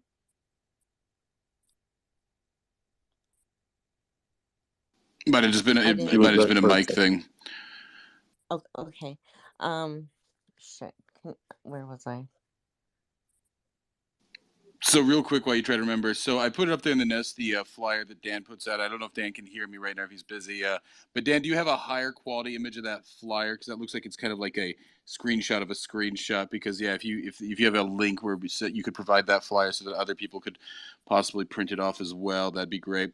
Because yeah, it looks like it's not the highest quality, I think. So if somebody else has like a higher quality of that image, and then we can kind of share that around for people to kind of post and share out there. Okay. So I remember. I'm sorry. So with all of the doctors that have been stripped of their licenses and still want to be actual health care providers, not doctors for profit, um isn't the license, like, I mean, the federal or the municipal or the whatever license that they have to obtain to work in each province, isn't that just for malpractice? And couldn't we form some sort of open form where there couldn't be a medical malpractice if this doctor was to actually doctor for people who want to be doctored? I guess Omar would be the best to answer that question, but I'm not saying, Well, I think, and let's maybe all like Omar can rise up open with it, pitchforks and shit.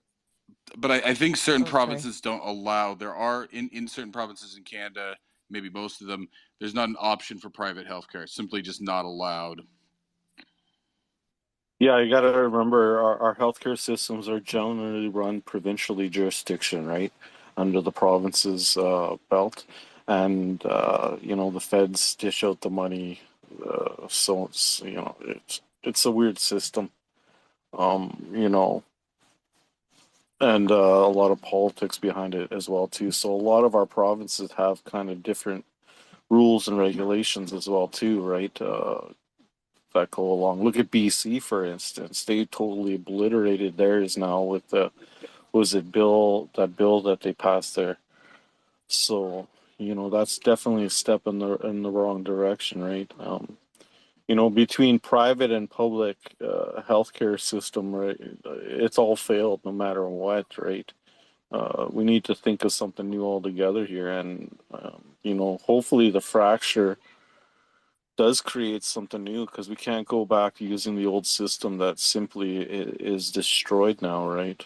I know I, for one, and many Canadians out there are not looking at going to the hospital if they have a medical issue at this time. They're outsourcing to actual doctors that have empathy and follow their code, right?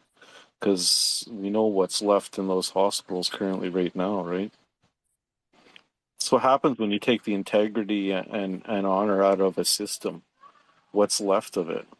I'm surprised a lot of these businesses and industries were able to keep carry on, because I know a lot of integral Canadians sacrificed their livelihoods, careers, retired early, were forced out altogether, and I haven't gone back for one. I can't go with a good conscience even work at Dairy Queen right now because I know it's all feeding the system that's killing us So all. real quick, we have Dan back. Dan, can you hear me, Dan?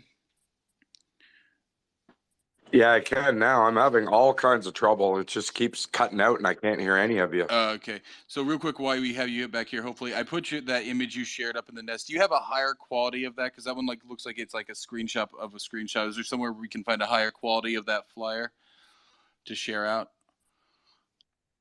That's the only one I have. That's what we did. We took a picture of the flyer. I don't know how else. There was someone who was working on making it into a PDF. I'm not sure if that got done yet. Okay, perfect. So yeah, when you get that PDF done, let me know, and then we can share that out. I mean, obviously, maybe not today, but I'm just saying, in the future, then we'll put that out there and then allow people to. I mean, the only problem with, of course, on Twitter is that you can't share a PDF, but yeah, because the only thing I see is just on that one, it looks like there's a watermark across it from what I can see or something like that. So it kind of it obscures the QR code, so we couldn't really print that one because the QR code's covered there. So that's my main thing, is that if somebody else wanted to print that out, the QR code might not work because there's a watermark across it.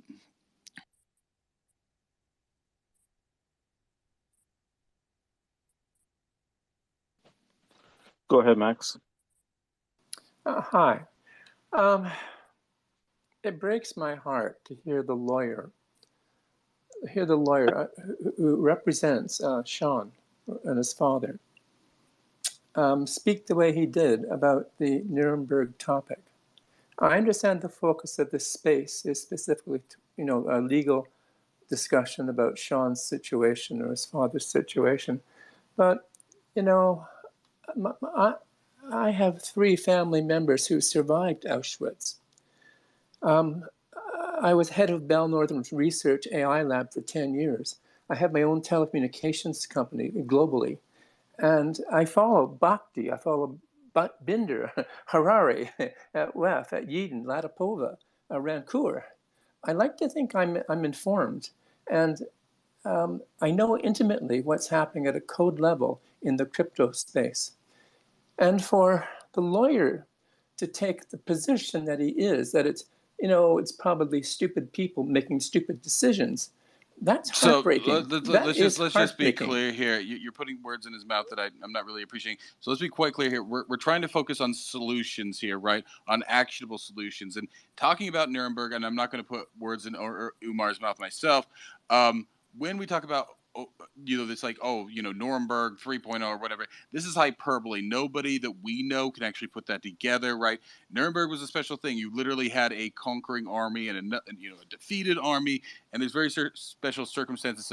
So when we talk about that, that's hyperbole, and there is a time and place for that. What we are talking about here, though, are actionable solutions, right? What can we do? You know, what is Omar as Dan's attorney able to accomplish, right? He can't call, you know, a military tribunal, right? So it's just not a topic worth focusing on when what the goal of this space, right, is to talk about actionable solutions, moving forward Dan's case, and trying to, you know, get legal remedy and, you know, and whatnot here, right? To get the government to, you know, admit to their wrongdoing, and or to get them judged as having committed a wrongdoing there, right? That's the first step here, and that's something that Omar and Dan are able to do probably better than anybody else. And so that's what we focus on, is what can we do, right? Because talking about, you know, this Nuremberg, you know, whatever thing, it's just not an actionable thing. It's a lot of hyperbole, and to be quite honest, blustering. It's just it's a lot of big talk, and that's not the focus here. The focus here is trying to help Dan and Omar move forward their very strong case, in front of, you know, in the Canadian legal system. So that's just all I want to emphasize here, right? When we get caught up in a lot of this hyperbole stuff, we're losing that power, right? We're actually stepping out of something we can actually accomplish here and into something that, you know, nobody in this room can call a military tribunal, right? So what we can do is we can talk to our friends and our family, tell them about Dan's situation, tell them about what happened to Sean and the situation there and what he's trying to accomplish and what Omar's trying to accomplish and what they need, right? Things cost money, and that's what we're here trying to do, is trying to move that forward, just get people aware of it first of all, right? So they can go and share it with their people, and then also kind of help them as much as we can, you know, and financially to move this forward against the government, right? It's a right? I mean, it's like playing the casino, right? You can sometimes win, but it takes a lot of, you know, effort there, and we're all trying to pool our resources so that the guys who have the best chance of playing their hand here can play against the house and hopefully win against the house, right? Because otherwise, if we're Yeah, all just kind of spinning I our understand. I understand. What you're saying in a lot of words is we need to Okay, focus. love. We need to Excuse me, focus. Max. I'm That's going to sufficient. Thank encourage you. you not to cut off the co-host. no, it's fine, it's One. fine. He gets it, he gets it. So that's all I just wanted. So yeah, But no, Max, yeah, yeah. respectfully, you're basically saying we need to focus on Sean's issue. So many words aren't required. Thank you. Well, no. Like I said, it wasn't just you, Max. It was more of a general thing. People come in here, and like I said, what we're trying to accomplish here, just for everybody to know, is what can we do? What can be done with the people we have here and everything else, right? So yeah, I know people come in here and say this, you know, talk about these other things. So that's all. It's a general thing, right? Is, you know, trying to focus on this and what is the right? Because yeah, there's other spaces, there's other times we can talk about these things. So I mean, it's not against you, Max. Like I said, I just wanted to focus it there. So yeah, go ahead, government. EXE or Kevin. Sorry, I know. I just wanted to reiterate exactly what Zink said. We hold many spaces, solutions based, but this particular space is all about Dan and his fight for us. Okay, if we can't get this case before the court, pay for it, and get it won, all of this talk is going to be a hell of a lot harder. So let's just stay on point and keep the topic on how we can get this case pushed forward. Sorry, I don't mean to be harsh. I'm just And I the other thing understand that's everybody's frustration. Just please. and the other value here too, right? Like I said, yeah, it's getting you know, the message out there, the story, the, you know, the court case and the fact, but also the connections we're making, right? So that's why I did emphasize earlier getting Omar and John Boisden there to speak to each other, right? Because they're working at this from different angles and different jurisdictions, but the data and the cases they're forming, I think it was a point that Omar made earlier, right? That, you know, even outside of Canada, there are ramifications here. If one government recognizes it and, you know, gets these officials and scientists to make these points, then that, even though it's a different jurisdiction, a different country, even, that is, you know, a sworn scientific, you know, testimony and stuff like that. So this does have ramifications even beyond Canada and whatnot, right? So that's why it's good to get like people, yeah, from Britain, from US, kind of talking to each other and get and across the different systems there, because the data is the data, and that's what we're trying to do here. Is it's also data driven information, right? To a larger extent, to Wogpog's earlier point, right? Even if these were safe and effective vaccines, though, then there is the bigger thing of, can you mandate somebody take, you know, a vaccine under any circumstances, right? So first principles even there, but yeah, we're focusing down from this, that even by the government's and the scientific establishment's own standards, this was not, you know, up to par. And so that's sort of the way we're trying to advance here. And so Dan, go ahead. You have priority here. Thanks, Zink. Thanks, Wog. Thank you so much, everybody. Unfortunately, I have to go, but thank you so much for being here. Thank you for fighting for Sean. Omar, brother, I love you. Thank you for showing up on short notice. You're amazing. Thank you so much for everyone who is supporting this cause. It's not just for Sean, it's for all of us. And I love you all. I really appreciate the opportunity. Unfortunately, I have to go. I have previous commitments I have to keep.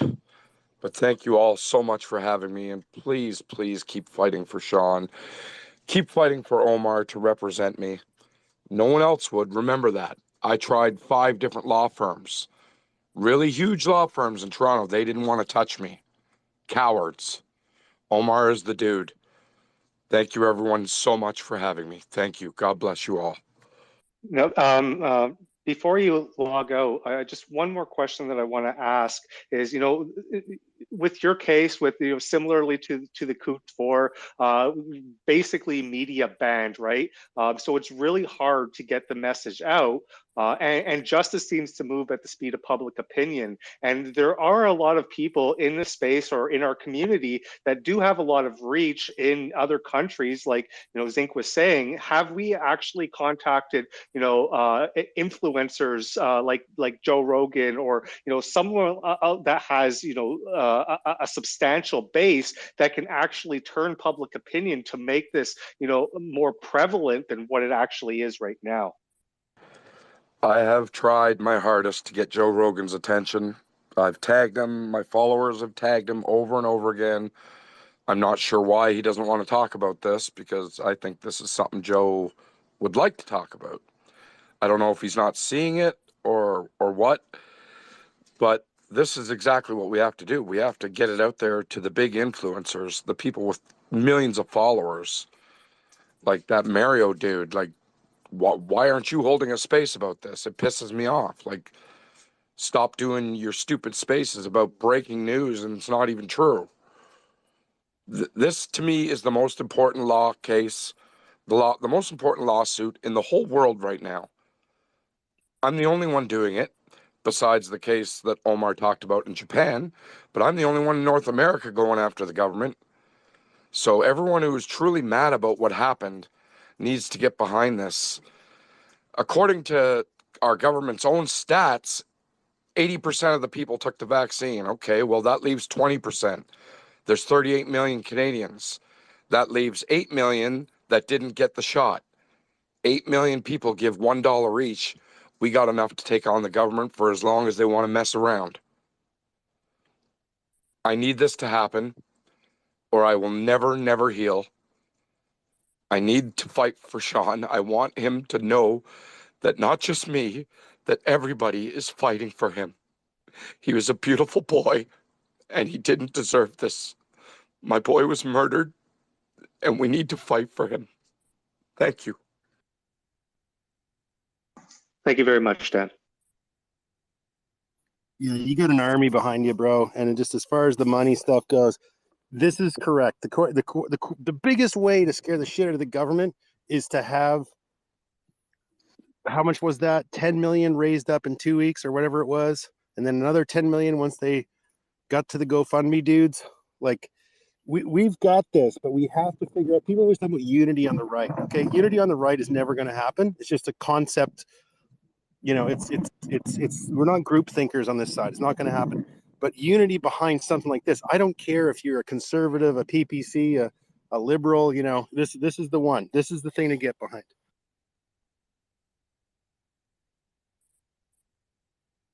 And just to jump in on that, like, The convoy raised more money in 2 weeks than all political parties did in the entire year. So, clearly this is near and dear to Canadians' hearts, the issue of government tyranny, the issue of medical tyranny. So the only thing that we need to do is break out of this, banned box that we're in and get it out there. And that's why that's why reaching out to big influencers is probably our best shot. And in terms of Joe Rogan, he doesn't read his comments, so that's probably why he's not answering back. Well, somebody knows somebody who has somebody's ear, so start Well, bending.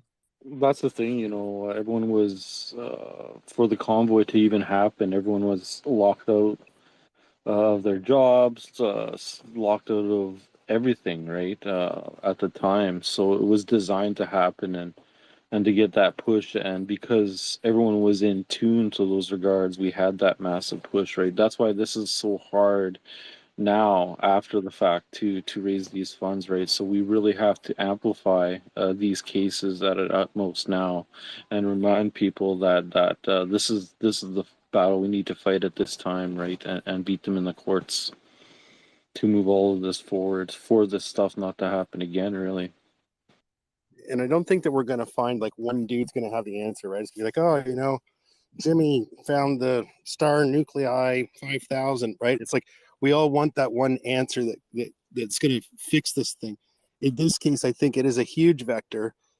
Doesn't mean it's going to be easy. It's going to, we have to all pull together. But on the same front, the capture of the situation here is ginormous on huge proportions. And everybody that's proponent of this stuff, if they start seeing the data, which we believe they have, it's, what would you do? You know what I mean? You're painted yourself in the corner. You're dealing with a cornered animal here, and it's tough. And real quick, Omar, are you still there? I am. Yeah. Thank you. So one thing I wanted to touch on, and of course, not to de-emphasize, obviously the cost is your time, and your time is extremely valuable. You're a highly skilled guy, but what are the other kind of costs that it involves to take this litigation forward, right? Like, just like attorneys, flights, and all. I mean, just kind of, experts and all that stuff. Like, touch on it, like, kind of like what kind of costs that people aren't aware of, because like any industry, like people just like, oh, well, why does this cost that much? Well, there's lots of things I have to pay for, to do whatever, right? Yeah, no, that's a good point, and one thing I can say is everything that we've done thus far has been donated. So wherever we can donate our firm's time and my time, we will. We believe in this case, and we'll donate as much as possible. One of the things that is a huge driver of expense are our experts. We have experts from around the world that we're using in pathology, in virology, in cardiology, to try and bring evidence to bear in this case. So we have to pay their fees, we have to pay their travel, their time, all sorts of things like that. And so we need funds for that. The other piece is the amount of, like, right now we have two lawyers, myself and Angela Wood, who's on this case, and so we're working on it as much as humanly possible at the moment. And so there are court costs, there are raising money for filing fees and other fees that come into play. Litigation, unfortunately, is one of the most expensive things that you can do in the law. And this is why most people try and avoid litigation at all costs. In the US, it's a bit cheaper, but in Canada, it can get pretty expensive. And so all those things kind of formulate in the costs towards this case.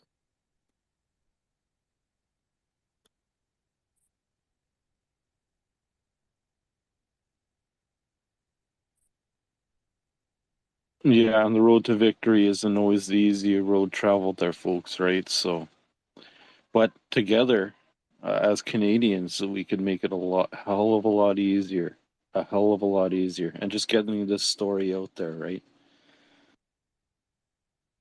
Absolutely, and so I just wanted to, on that note, first of all, I want to apologize if I offended anybody with the Nuremberg comment. I was just trying to essentially say that in the context that we're fighting in, it's not something that we can raise here. That doesn't mean it's not important, and it doesn't mean it's not a valid argument to make. It's just not something we can raise here. So anybody who was offended, I'm sorry. It was not my intention to do that. It was just to shed light on what we're talking about here. And so with that, I would also like to say thank you for making the time and the space and having me. I would be honored to come on more spaces and have these discussions. I find them extremely beneficial. But unfortunately, I do have to run for this evening. And yeah, just wanted to say thank you.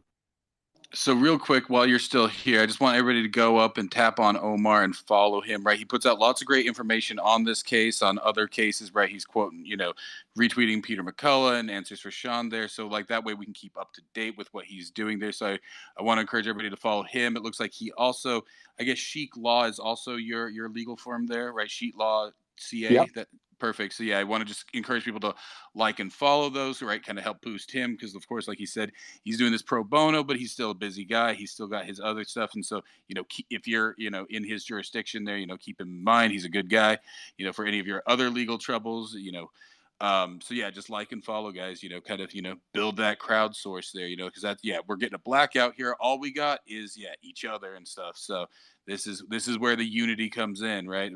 Where we span the political divide and focus on, the actual injuries and sufferings here of Canadians and guys like Omar who are out there actually, doing the groundwork for us. So thanks again, Omar. Thank you, guys. You guys have a wonderful night. Take care. And Omar, I truly do believe that you guys are going to win.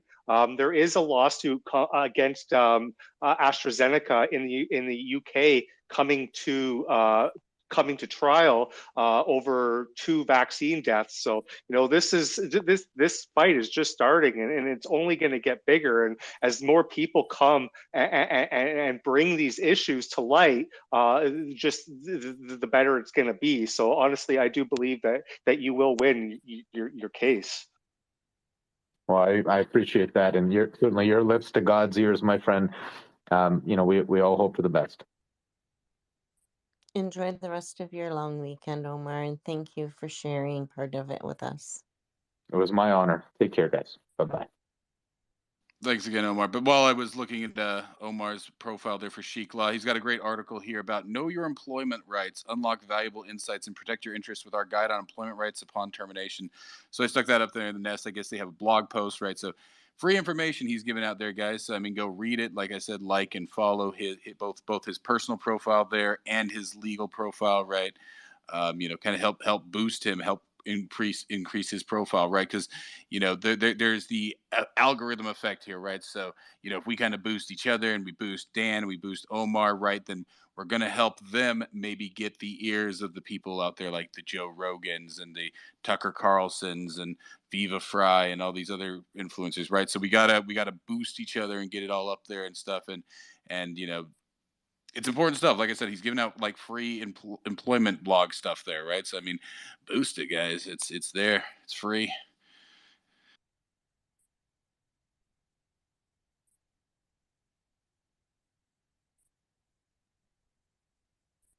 But yeah, so I mean, so I guess here we can decide if we want to continue on. If anybody wants to come up and discuss anything right now, it's a little bit more open. I don't know what your plans are there, Andromeda. If we want to close this off and then just start another space, or if somebody, maybe for a bit here, if anybody has some quick things they want to do before we kind of end the stream and go about things. What were your plans there, Andromeda? I figure if somebody's willing to open an after space, I would appreciate it. I would like to join, but we can go for another 25 minutes and then close it off, if that's Yes. all right. So yeah, if anybody has anything, if not, then we probably will, I guess, end it earlier. But yeah, go ahead there, Kevin. Yeah, so I'm gonna head out, but if it's okay with Andromeda, if I do make an announcement, I'm planning on holding a spaces next week, and it's going to be on medical tyranny in Canada. Answers for Sean is going to be coming onto the space. I have 5 or 6 doctors that are lined up that are going to be coming on and really exposing the like I said, the medical tyranny in this country. So if people are interested in continuing this conversation about Sean, about everybody that has had vaccine injuries, vaccine deaths, and experiences with this and got shunned by the government, I really hope that you can make it onto next week's spaces. That's awesome, and of course, Kevin. So yeah, just on that topic, if nobody else is going to speak, not directly related, not as much as Kevin's is, but me and Andromeda tomorrow will be running a space on acquiring your PAL license, right? I don't know if this shouldn't be political, but yeah, for anybody who's confused about the process, because it's not a difficult process, but it is a bit opaque and stuff like that, and I've dealt with the process in Quebec, and so it's a little bit more sticky there than other provinces, as is tradition. But it's not hard. I want to encourage people, yeah, to kind of, it's a right not used is a right lost, right? And so that's the important thing here, right? If we don't pursue, these things, then they make it easier to take them away. So in a kind of wider thing, right, with moving outside of medical stuff, but in sort of the indignities that the Canadian government, is foisting upon us there, the firearms one, right? Because Canada isn't Britain, right? Like, no, I'm saying, I'm a big firearm advocate, and yeah, I think everybody in every jurisdiction. But Canada is a country that has big, scary animals that will mess you up, right? Polar bears aside, moose, the vicious Canadian goose, right? Like, there's lots of Wolverines, animals. Yeah, wolves, yeah, exact cougars. big cats. The thing that brought people to Canada was the ability to hunt big, scary animals, right? Both natives and natives, right? Europeans. But so I mean, it's not an option in much of Canada. But without that, I mean, even if you're an urbanite, right? We all occasionally escape out into the bush and stuff, and being able to protect ourselves from these big, scary animals. And I'm just saying, like, at the very least, there's other reasons to support firearm rights and whatnot. And so I'm always trying to encourage people, right? It seems spooky, it seems scary, but like I always tell people, I come from a background of people with lots of firearm things. I know very, very few injuries or deaths from firearms. I know far more from skill saws. I know lots and lots and lots of injuries from skill saws and motorcycles. And I've never tell anybody, no, don't use a skill saw, don't go motorcycling, don't go rock climbing. But it's always funny to me kind of how spooky this kind of mystique that firearms have taken on when they're very simple things, and just don't be dumb with them like anything else, and they're very safe at this point, right? This isn't I like think we could. I think you could highlight the battle on crime itself and relate it to that factor, right? When the government's coming after guns, it's not coming after the criminals, for instance, right? They're coming after law-abiding citizens that have taken the PAL, that are law-abiding Canadians, right? They follow the rules, so those are the guns that have to be protected the most in those regards, regardless if you're in an urban center or outside of that, right? Because the people in the urban city centers have been programmed and may not necessarily need those firearms in those circumstances, but definitely people outside of those city centers do need protection at the least, not necessarily from people, but from the wildlife itself here in Canada, because it is a huge difference compared to England and Canada. We are the second largest country on the planet, folks. Let me remind you, the size of us, the forests, the land, the wildlife that is outside of these bubbles of urban city centers is reality, right, folks? And so I'll go to Kevin really quick, but just to follow with Mike, because some people might not know, this is what's strange to me. Some people, mostly on the left, but I'd heard leftists erroneously say, like, oh, it's so shocking that somebody can just go into a Walmart and buy a gun and ammunition. No, you can't. In Canada, to acquire a firearm or bullets and ammunition even, you have to have the PAL. You have to have the possession and acquisition license, right? And like I said, it's not a super difficult process for the most part, but yeah, you have to have that to even acquire these things. And so and even more so, yeah, like it's like, oh well, guns are a Canadian firearms holder is one of the safest people in this country, even safer than cops. I'm going to put that out there. They literally get a background check run on them every 24 hours. Every 24 hours, if you're possession and acquisition license holder, they check and see. It's like, oh, what were you pulled in for, whatever. Cops don't even get that, right? If a cop gets in a domestic, there it kind of gets ignored a little. I'm not saying across all things, guys, but like honest to God, like a Canadian firearms license holder is certified one of the safest groups of people in the country, right? So it's not a Wild West scenario there. So I'll go to Kevin there. Yeah, I guess just to follow up on what you were just saying, you know, PAL holders, our PAL holders are statistically 3 times less likely to commit crimes than the average person. So, you know, bang on, you're right. And if we want to take a look at the gun conversation and tie it into the medical conversation, we'll look at the United States because, you know, their numbers are a lot more broadcast. So there's about 50,000 gun deaths in the United States every single year. 60% of those are due to suicide. Of the remaining, 60% of them are due to drugs and crime. So that leaves drugs and gangs, sorry, that leaves about 8,000 people that die every year, not related to suicide, not related to gangs, and not related to drugs. And if we want to look at it from a medical point of view, medical malpractice in the United States kills over 250,000 people per year. So what is more dangerous, a firearm or a doctor? Precisely. I didn't realize my mic was open. That's an excellent point. Hello, Go Tracy. ahead, How are Tracy. you? Hi everyone, how are you? Awesome space. It was really, I learned a lot tonight, so that thank you for that. Zink, I just had a question for you. When did that change where Walmart couldn't sell guns or ammo? Because it's been about 7 years since I lived in Leduc, and they did have guns They and do, ammo but you given. have to have a PAL to acquire them. That's what people don't understand. So I mean, Okay. yeah, you can still go into a Walmart, a Cabela's, and buy it, but yeah, it's not like you can just randomly walk in there as an adult and buy it off the shelf like you can in the States. In the States, in most states, you can just walk in, buy that's, you know, at least ammunition, right? So that even the ammunition, right, in the States, yeah, you could just go and buy ammunition, but in Canada, yeah, to go there to the Walmart and to go, they're going to ask you for your PAL license, your PAL, to see that, yeah, you can actually acquire those things.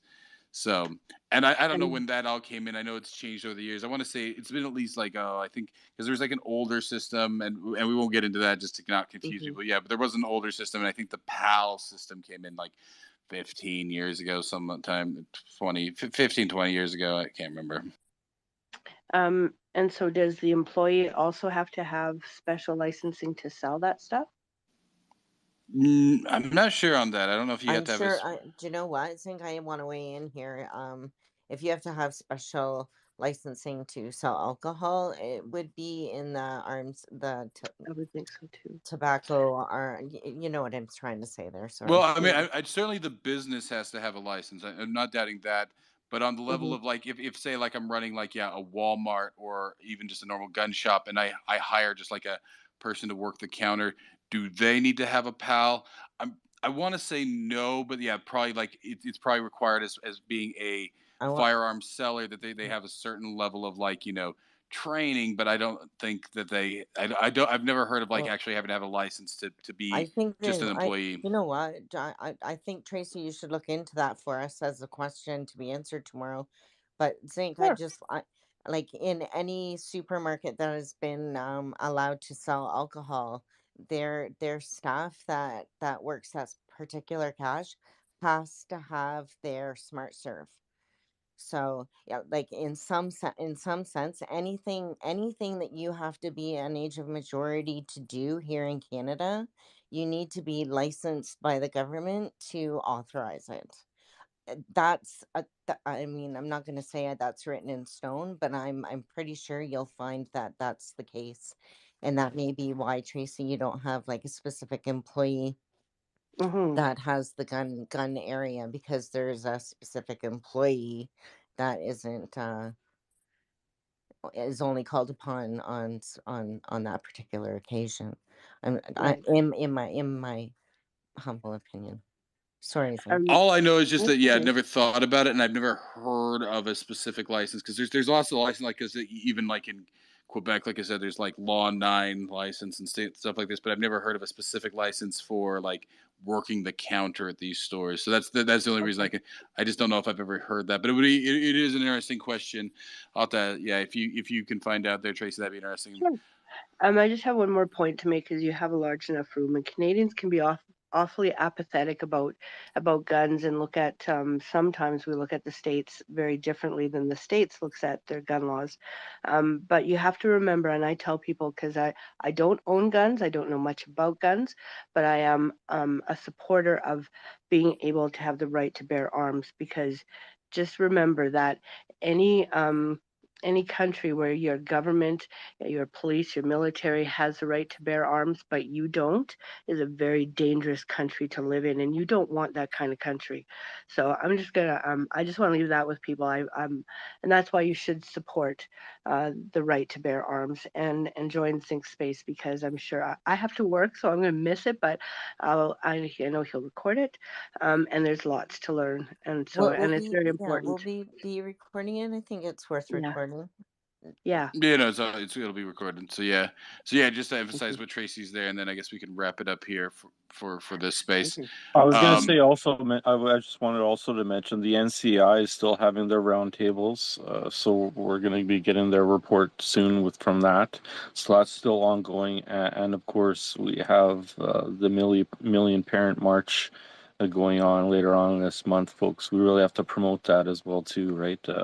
Get parents their dignified right as a parent to our children here in Canada solidified, right, and shored up with protections, because no way is our government or any institution to start parenting our children here in Canada, folks. With a small win here in Ontario, where our minister of education has done a 180 on that particular fact. So small win. We haven't won the war, but we definitely won that battle. Well, you got to remember, it started in little New Brunswick, right, and then went to Saskatchewan, and now it's in Ontario, of all places. So, the pendulum is swinging back in many directions, folks, in the right way as well, too, right? So, We Zink, are winning the fight. Sorry, Kevin, go ahead. yeah, really quick. I hope too that on your spaces tomorrow that you're maybe going to bring up the topic of how crazy our gun laws in Canada are. I mean, like what, 5 rounds and you're okay, 6 rounds and you're non-compliant, and you could have your firearms confiscated. It's completely ridiculous, the laws in Canada, and basically we have to roll back so many of these draconian laws because the government is really attacking us because they know the only thing that keeps the government in check is firearms. Absolutely. We'll touch on lots of stuff. And as part of the process, since, a lot of those regulations and how nebulous they are, and because there's like a little test and everything that you take when you take the little course and everything. So, I mean, that's all kind of part of it. So, we'll kind of focus on just the base process and all the steps to it, the cost and stuff like that, which is not extremely high. I mean, I know people have different financial things, but it's not, it's about the price of a passport, really, actually, right, for all the things technically. But, so we'll cover all that, and we'll even expand it out, right? Like once we've got the basis done, we'll have the Q&A, and if people want to ask questions, and then we can even expand it out because, like, once you have the firearms license, right? Because you don't actually fire at a Canadian safety training center, right? They're using deactivated weapons, and you're kind of handling them, right? So they're completely safe and everything. So if you're just curious, right, it's a good thing to kind of go and see if you've just never handled a firearm, if you're just curious. But we'll kind of expand it out from there, right? Into where do how do you pick out your first gun? What different things, why do people choose one or another? And that is in the realm of opinion. It's a very strong and hotly debated thing among us, gun enthusiasts, I guess you can say there. But we'll try and keep it neutral and, without kind of prejudicing people there. But then even other topics that are outside me, so anybody who can bring it. How do you get started in hunting, right? Because hunting, whereas the licensing process for the PAL is more or less consistent across Canada. When it comes to the licensing process for hunting, it can be quite different, right? So I have some insight into the way it works in Quebec. I can always look stuff up for other people, but I know it is quite different, right? It is because that the way that licensing is done is a provincial matter for hunting, right? Like even bow hunting, right? Even crossbow hunting. I know at least in Quebec, for example, you actually, if you want to do both firearm and bow hunting, not only do you need your firearm license, right, from the federal government, but in Quebec you actually need a separate license to bow hunt than you do for rifle hunting, right? So that is different across the provinces. So we can expand out on that, and everybody can kind of come in with things, or how do you get started in hunting and stuff like that and whatnot. So I mean, and even just shooting sports, right? If after we're done with the firearms thing, right? Like I said, I mean, we're not going to let it go forever, but it's kind of all related. But yeah, we're going to focus at first just on the process, the kind of nuts and bolts of it, and that it's not quite as confusing as they kind of make it seem. But and then it kind of expanded out from there, like what are the next steps, you know, if you're interested in shooting sports and stuff like that. So you know, it'll be kind of an open discussion once we get past the main thing and kind of organically move there without getting too bogged down in things, right? Just to kind of keep it moving, just to kind of give people who are interested. But that's the main thing here, right? Like, is it's completely open to novices. There are no stupid questions in this case, because it is something that is, I think, foreign to a lot of people. It's, if you didn't kind of grow up with it, or if you weren't kind of like naturally inclined toward it, right, it can kind of seem spooky and stuff like that. It's not. And so we're just kind of trying to help people kind of see, like, why people like guns. It's like, well, what kind of a freak would like guns? It's like, well, they're very elegant little machines. It's, that's all I can say from my point of view. Like, so but Yes, it's definitely a topic of discussion. I just wanted to thank everyone else, everyone who showed up for this worthy cause here in Canada, and keep spreading the word and keep talking about it. We have to keep a lot of these conversations. I know it's almost beating a horse, but that's what you have to do with a lot of these important cases, right? We can't let them fall to the side, especially precedent-setting cases like this one, right? It could save us a lot of work in the long run if we focus on these types of cases and get them dealt with, right? That's what it's about, getting these cases to the front and helping them along the way. Thanks a lot, everyone, and take care. And so, just my final word here for anybody who joined us late and is curious, this is a recorded space, so liking and retweeting the space does have value. I put it up there again in the nest, even though it's two parts of the space, and the first part of the space is linked in the bubble down there. I did stream this out on Rumble and the other streaming things, and we got the space, the second part, back up within like 3, 4, 5 minutes. So actually, but I didn't break the stream. So actually, the streams actually do have the end-to-end full recorded space there. So if you guys want to share that out and everything, that way people can get it end-to-end there It's and up in the everything nest else. as well. Yeah. So with that, I'm off too. Thanks Kevin, again, Andromeda, and thanks to everybody thank else. you guys for all of your help. I so appreciate you.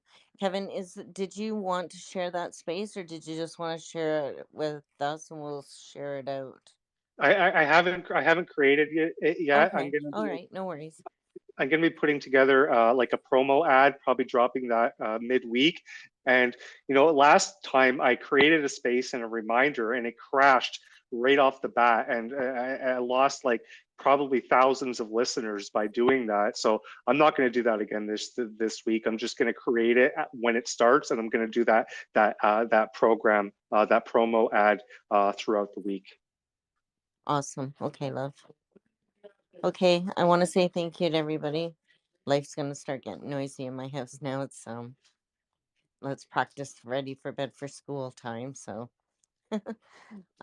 thank you for everybody joining, and keep up the fight, and please share it out. Remember to donate, and if you can create posters, by all means, please do.